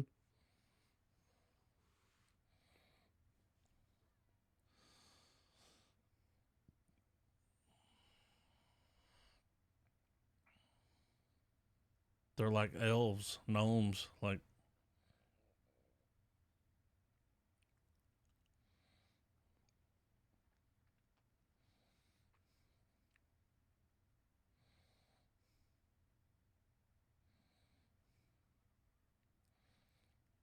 Kind of like a drop bear.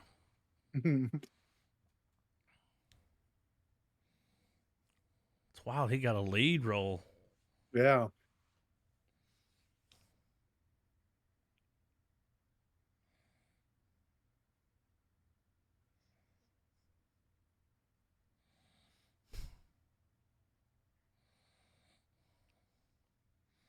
This guy's just describing me.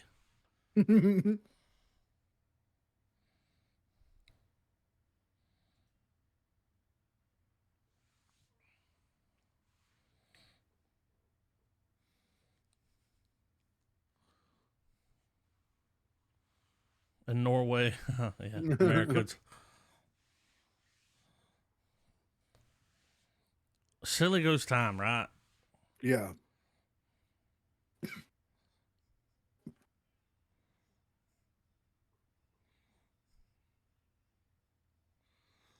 I definitely show them a lot more in this.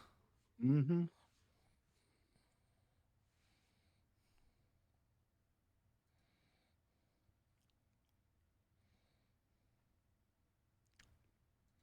So Not gonna do any of that. it's rated R. So is it Yeah. gonna be like super violent, or you know what I mean, or is it just gonna be like kinda, you know? Oh, Snoop Dogg commercial. Night Swim. Wyatt Russell. mm-hmm. I remember this trailer, or the other trailer. Yeah. Yeah, Something's in the pool. yeah. It's the No, spirit no of ads. jazz. Yeah. No, no, no.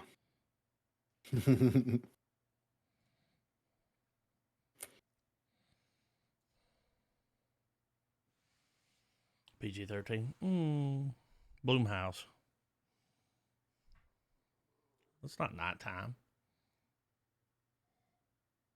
It ain't gotta be. Yeah, stay away from that. That could be a snake in there, like a Pennywise squirrel. lives. Yep. Oh, fuck that. I'd never get in the pool again. Mm-mm. Mm-mm. Little Billie Eilish. Those patties were way too thin.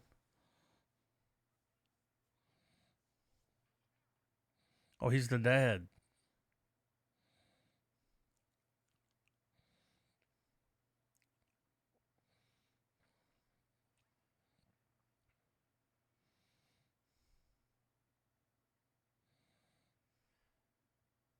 It's old Greg. Mm-hmm. It is old mean, Greg, yeah. Had the hair.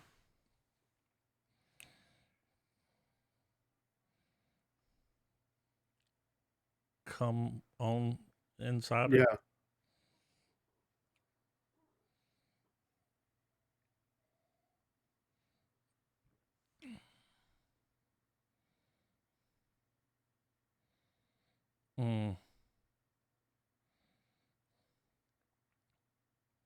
Polo.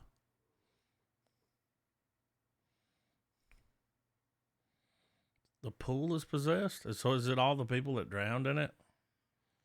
I don't know. Probably. I like how they're releasing a pool movie in January. Yeah. Oh, there's a dinosaur nearby. Oh, shit.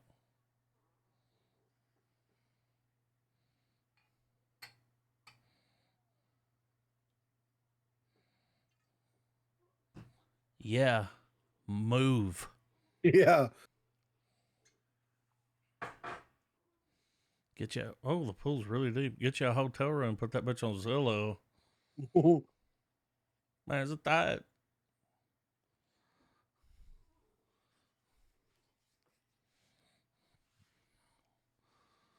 Whoa. There's a lot going on there. Yeah. Can't wait to. I got a trailer. Me too.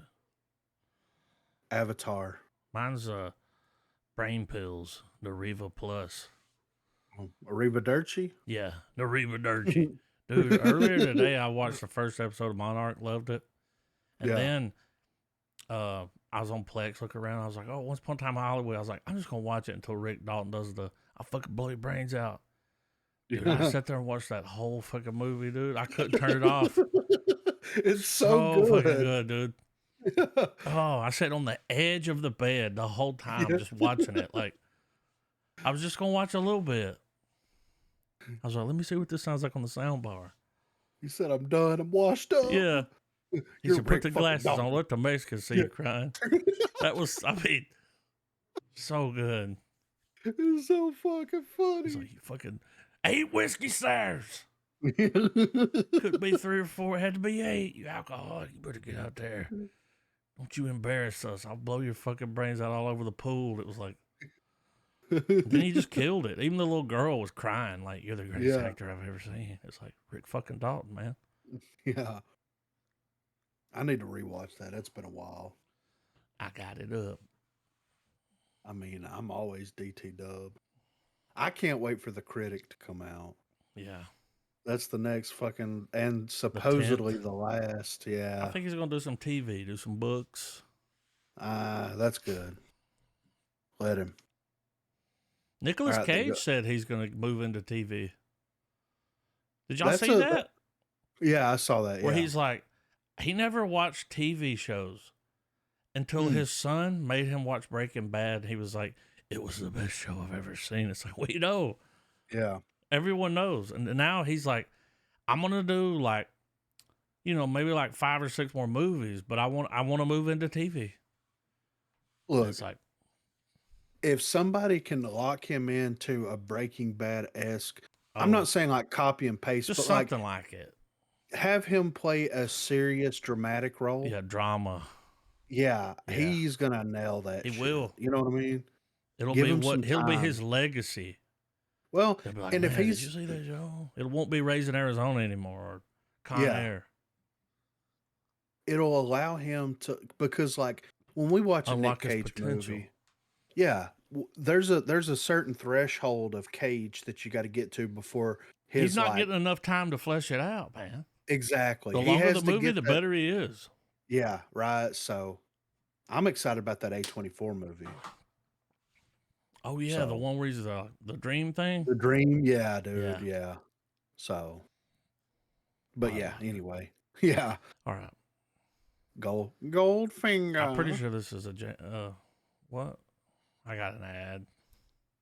Oh, yeah, I got too. an ad for Poor Things. Yeah, me too. Oh Which I'm excited to check out. yeah, pod locked. All right, backing it back up. Yeah. Are we on the right trailer? Yeah. No, This is it skipped to. ISS. Yeah. yeah, what? it skipped to. All right, got Another another ad? trailer. Yeah. God damn it. All right. God damn it, Jesse. All right, hang on.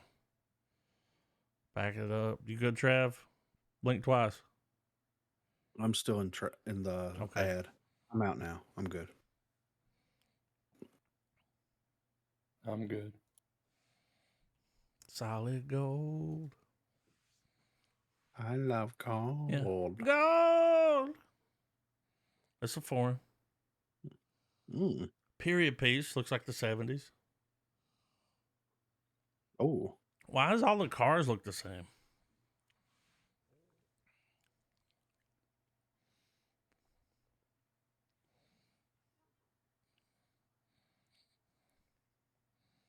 I know the song.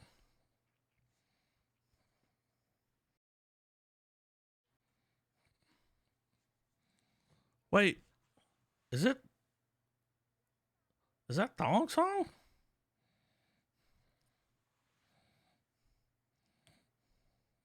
It sounds like Cisco. Okay. Oh, that's a lot of money. Dude, Asian gangster movie?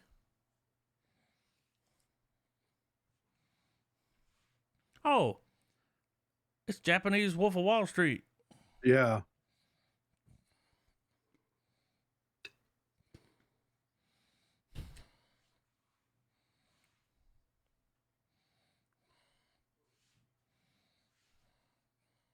Okay.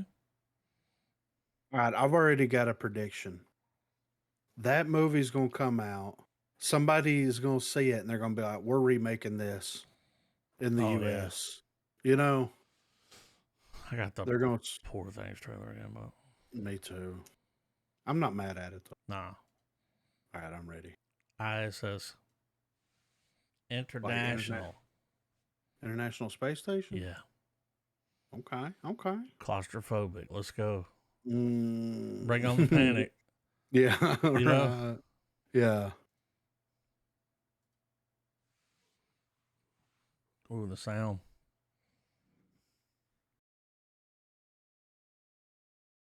Oh, God. Ooh, the song. Yeah. I don't know if it's helping or hurting.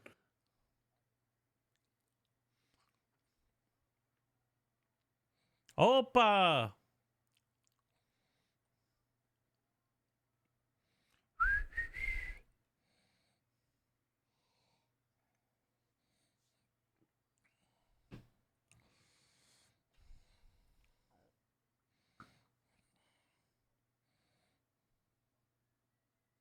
Is that Walensky? What was that? Oh. Oh, is it World War III's kicking off when they're on the fucking space station together?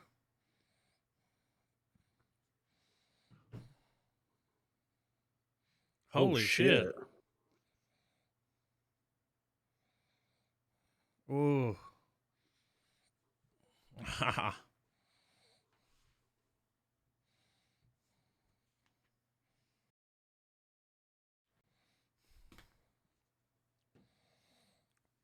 What a great idea for a movie. Yeah. Just hang out, let everybody die. I mean,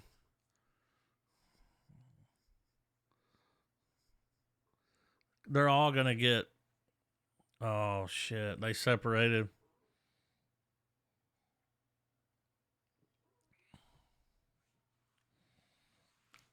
I kind of like this. Did that say in space no one can hear you scream? Says someone can hear you scream. Oh. Yeah, there's a whistle. I knew it. Good idea. Take me to the magic of the moment. Good idea. I had to get that. Yeah, I Yeah. kind of want to peep that. Could you imagine being up there and seeing the No. fucking world just catching on fire? I would be like, I got to add again. They're Yeah. doubling down on poor things for the Yeah. third time. The bunkers. All right. 3, 2, 1. Skip. Damn. Right. Ate up most of my trailer. You remember the trailer we saw for this? Yes. The A24, right? Yeah, yeah. Weird trailer. Mm-hmm. About to get weirder. Okay. I'll Okay. keep it short. I didn't watch it. I just know it's going to be weird. It's A24. Play.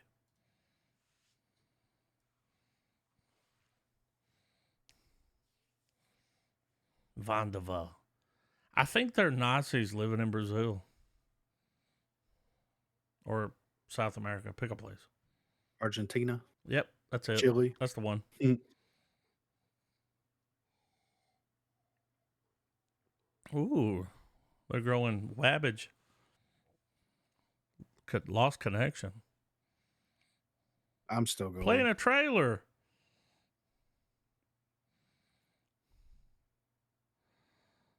I'm getting a trailer during the trailer. Trailerception. Well, okay. I'm back. They're for sure Nazis, right? Yeah, National Socialist. Yeah, hospitalities.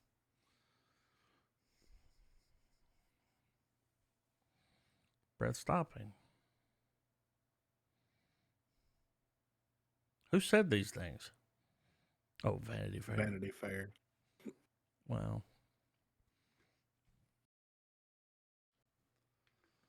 It's amazing how they can make trailers like that more scary and intense than actual horror trailers. Yeah, was just nothing.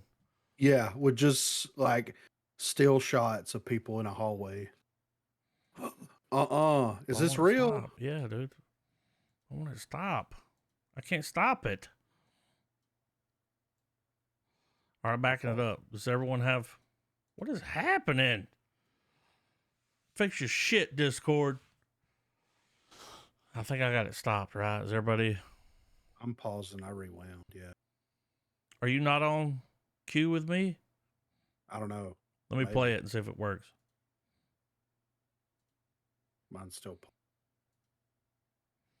So when I play it, it stops. Oh, I'm hosting. Oh, okay. Fuck. Okay, I'll play it. I lost connection. I'm in control now, motherfucker. Take it over. All right, y'all ready? Yeah. All right. Was it playing for everybody? I can't wait.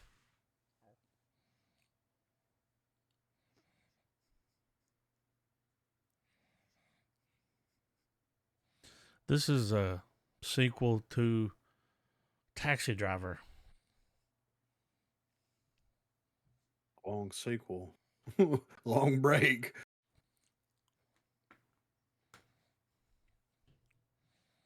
I think it's going to be good. I don't think Helen Hunt would have put in for it if it wasn't. It's got to be a good script.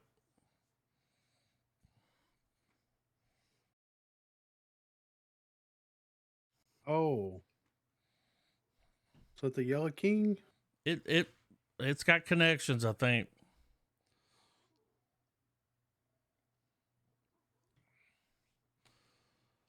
Now, the fact that a cop would never have the cheek piercings, No. right?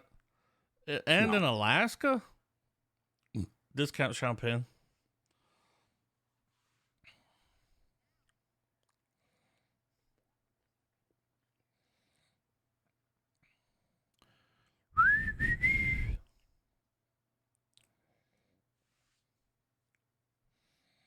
Yeah, I've been there. Night country.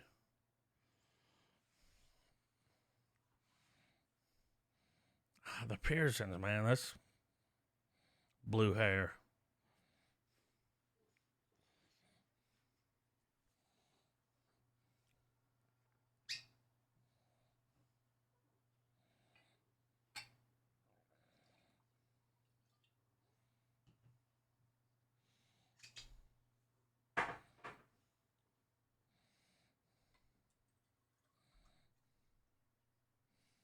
Helen fucking Showdown Hunt, you know? Let's go.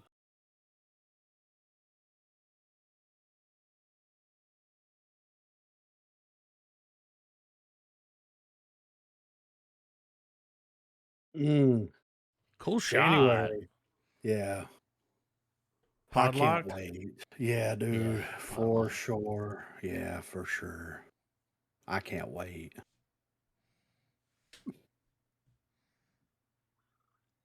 All right. Has anybody got a ad? No ad. Traffic got ad. No, I'm good. Wait. Ooh, this All right, you're hosting now, Dirt. I gave it back. Yeah, it's too much pressure. I gave it back. It is pressure. There's a lot of pressure. It really I'm gonna is. check. Dude. Oh, I had it in 4K. Maybe that caused an issue. I don't know. I'm going to 1440.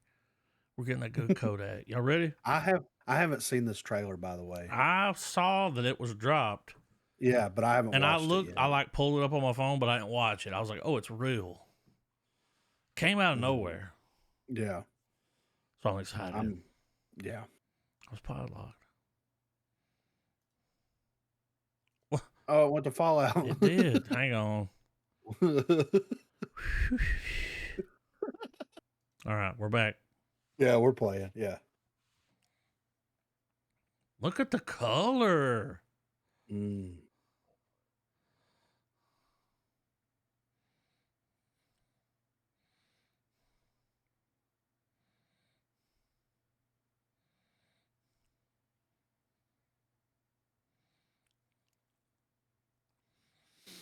Oh, Taylor Joy.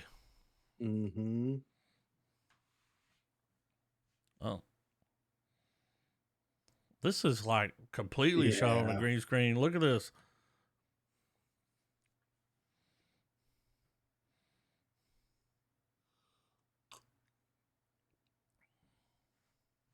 Jesus, it looks amazing. It does already. look good.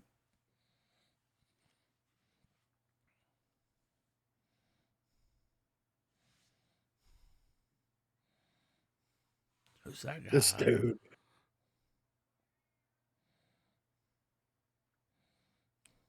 Oh. A lot of CGI going on. All CGI, it would appear. Anya. Chris Hemsworth? Yeah, that's him. Ladies and gentlemen. That didn't look like Chris Hemsworth. Oh. Little 300 camera shot for you. I love this. That guy's back, you know? Dude, the chariot? Mm,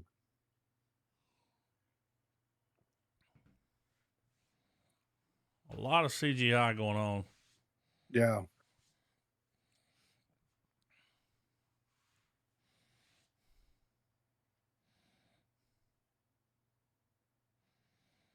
That's Chris Hemsworth. They put like a fucking nose or something on him. Do you have enough in you to make it epic? Sheesh. I'm going to the movies to watch that. Like, I've made my mind up.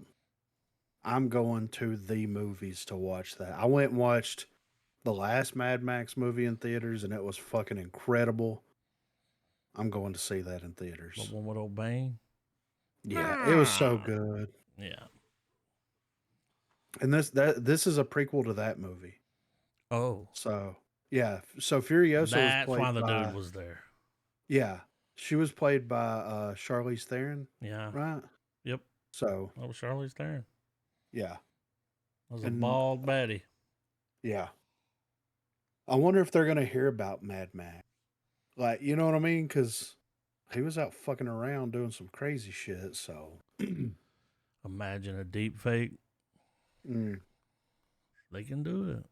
yeah, Trav, have you seen this Fallout trailer? Yes. This is more than a teaser trailer, but yeah, I can't wait for this. Oh yeah. Roll that beautiful beam footage. I want to let me full screen it. Like you can full screen, but there's still this thing around it. Yeah, All right. I don't know. I'm ready. Sheesh. Already.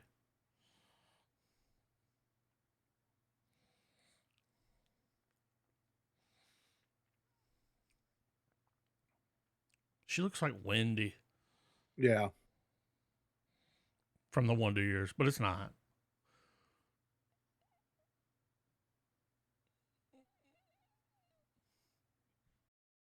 Is this going to be a show or a movie? the show. Oh, what's that? Called Atwood. Yeah, you can't smoke it. Oh, it's got Ben from Lost Trav.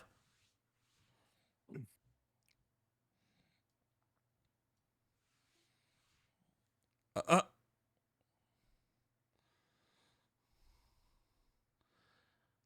Now, I kind of wish it was. I don't want to set the world on fire, Yeah, but probably expensive, yeah, especially after the last time they used it. But this still works yeah. with the piano coming in.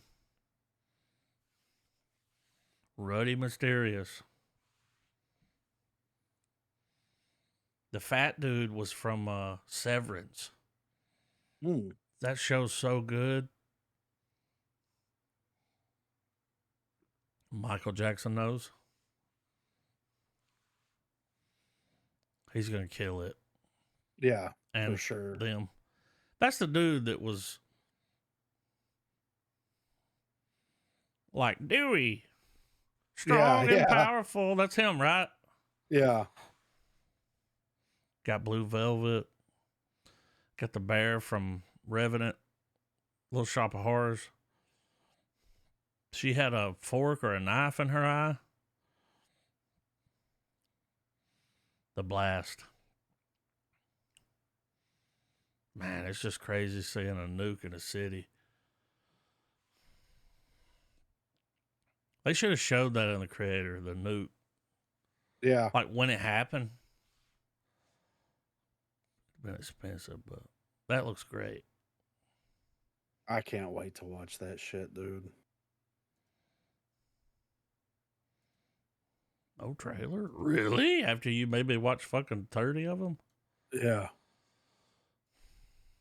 Oh, All right, Godzilla X Kong. I haven't watched this yet either, so. Trav, you good on the trailer? Yep.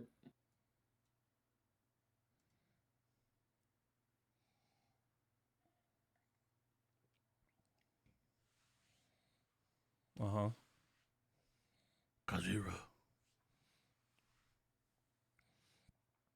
Dude, they do it on the first episode of Monarch. Really? Where are we running from? And the woman goes, Godzilla. It's like,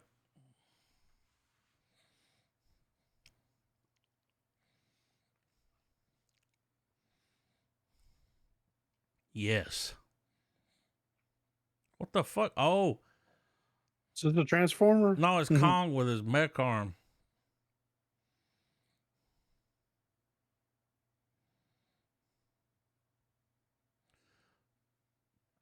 It's weird looking. It's those Kong Island pterodactyls. Oh!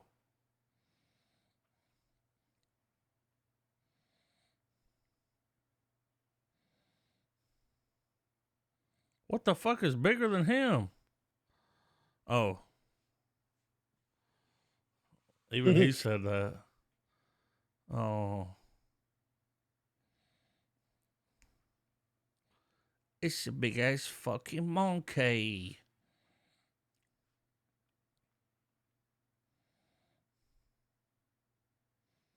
Man, they really putting Kong through it with the trauma. Yeah, right. Dinosaurs.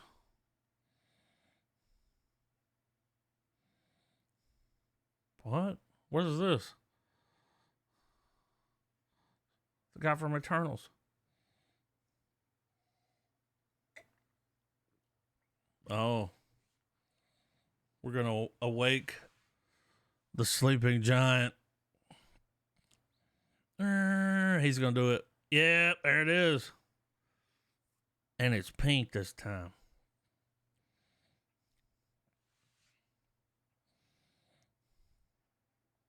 Oh, that's the... It's like they got a little Planet of the Apes. Oh! Come on now. Look at the CGI in this bitch. Damn. Dude, Kong's old as fuck there. Yeah. There's a jump. Because the red ape, and he's got like a... Oh.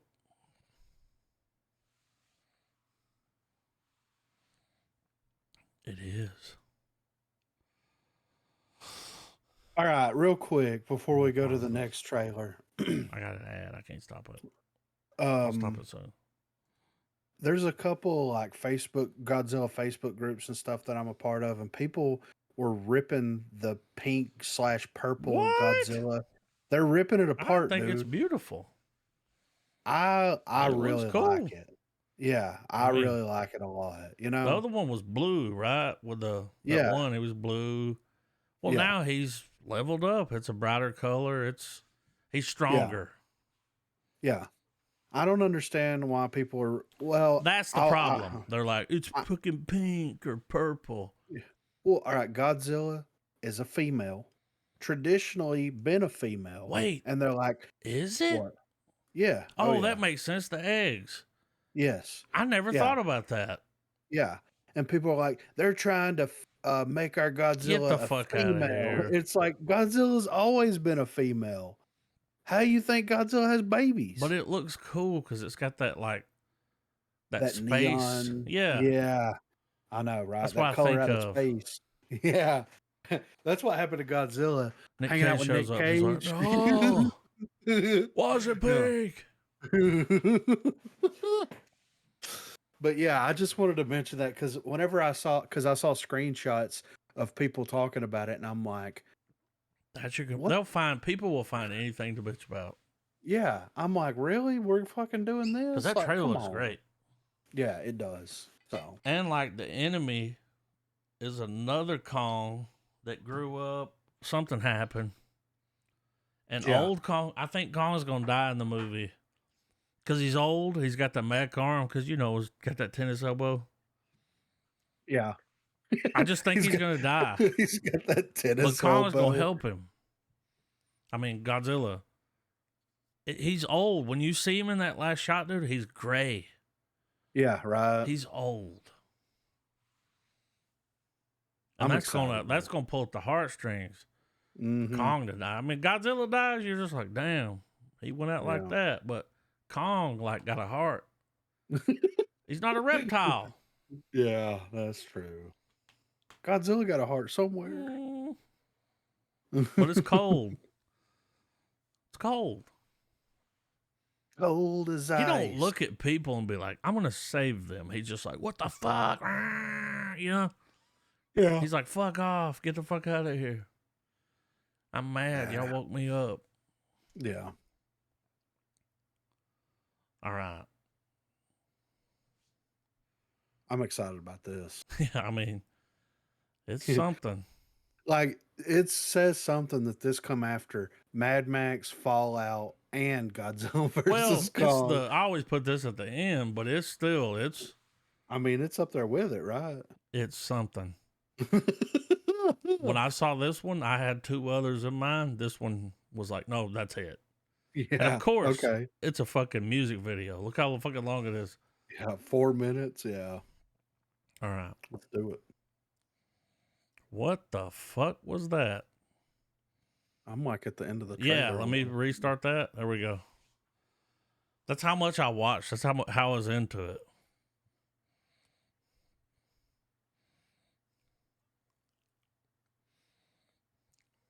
This is their version of Black Panther.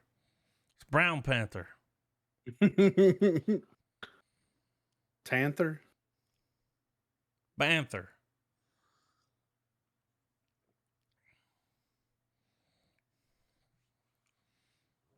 It's going to get 300. Oh, here this guy shows up. What?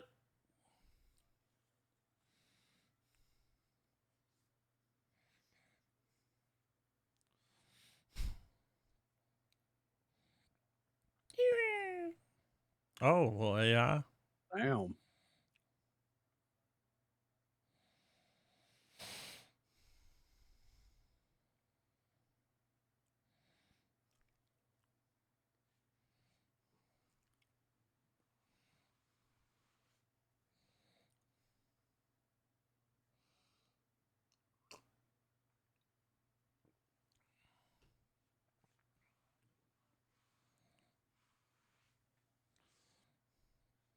Is that the White House?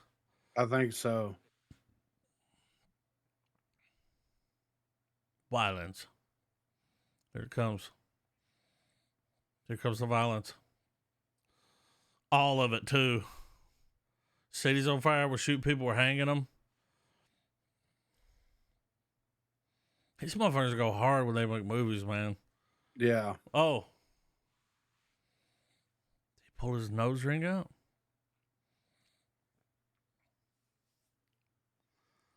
So those are the cops have leveled up. Yeah.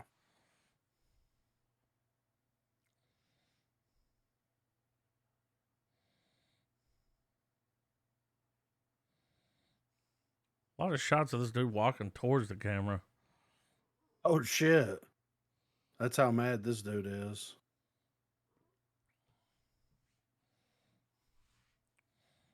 This guy, here he comes. One fist. He's got the Under Armour sleeve on? Yep.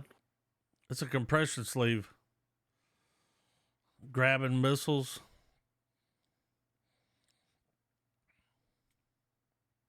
This goes what you said earlier, where it was like 300.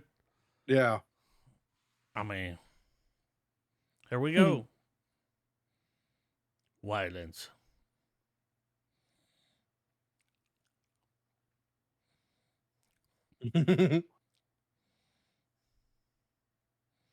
He hit that dude with that dude's hand.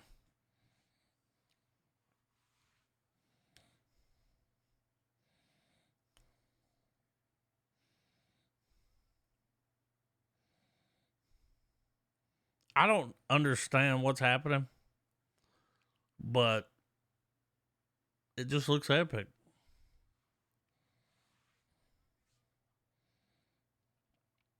There's more.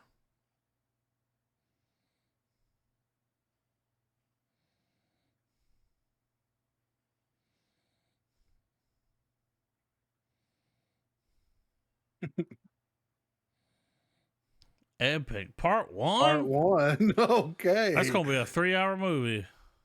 I think we need to put that on all that three to be a parts. thing? Yeah, dude. Oh, I'm It looking looked up. interesting though, from what I There's was something seeing. going on.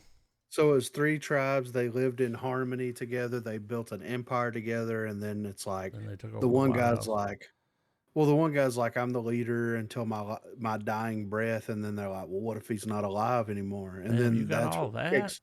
Yeah, I'm over here like, what's happening? I had the closed caption turned on. Oh, okay. Yeah, yeah. So they assassinate the leader, the one that that brought the three tribes together, and now the tribes are at war. And like Serbia's backing one of them up, Russia's backing another one up, one of the tribes, and the two brothers don't have an army, but they're going to take both of the other tribes on headlong. Bet. I'm headlong, I take you on. Yeah. Headlong to take on anyone. I'm putting to check that out. It looks so epic. A lot was going on. Where did I drop the list? All right. We got Dumb Money and the Killer. How do we want to proceed? Throw a rock and hit one, dude. Let's see. Hold on. I'm going to let the highest IMDb scores Okay. pick it. So we got Dumb Money. I think it's going to be Dumb Money. Dumb Money, Paul Dano, Pete Davidson. Yeah. And The Killer. Yep. All right. Michael Cockbender, Yep. Tilda Swinton. All right. The Killer has a 6.8. Dumb Money has a 6.9. I knew it. Wow. That difference is wild. Yeah. Okay. Right. You know, when we finish this, we'll be coming in with that Zach movie. It comes out in December, right? On Yeah. Netflix. Rebel Yeah. Moon? Yeah. So at the end of this, Yeah. and Killers of the Flower Moon. Yeah, I can't wait to watch 3.5. I'm ready for it. Do we insert it? I don't. What do you think, Trav? Trav. We insert? We still have to watch Dumb Money and The Killer because I want to see both of these. Yeah. But do we insert Killers of the Flower Moon? Because it's out. 3.5 hours. I'll take that as a yes. Nah, what? I mean, it's that new. Whatever, man. As long as we can get around to watching Rebel Moon, I'm good. We have to watch that one. As soon as that's out, we have to watch it. But we have to watch Dumb Money and The Killer. You know, I'm not going to let that slide.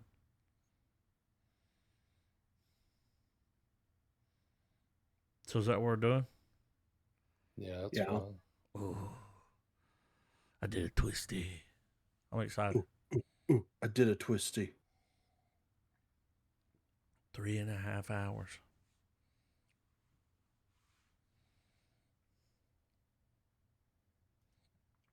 I don't know what else to say. Yeah, I mean, I think that. I mean, the checks in the mail. Yeah. Flags raised.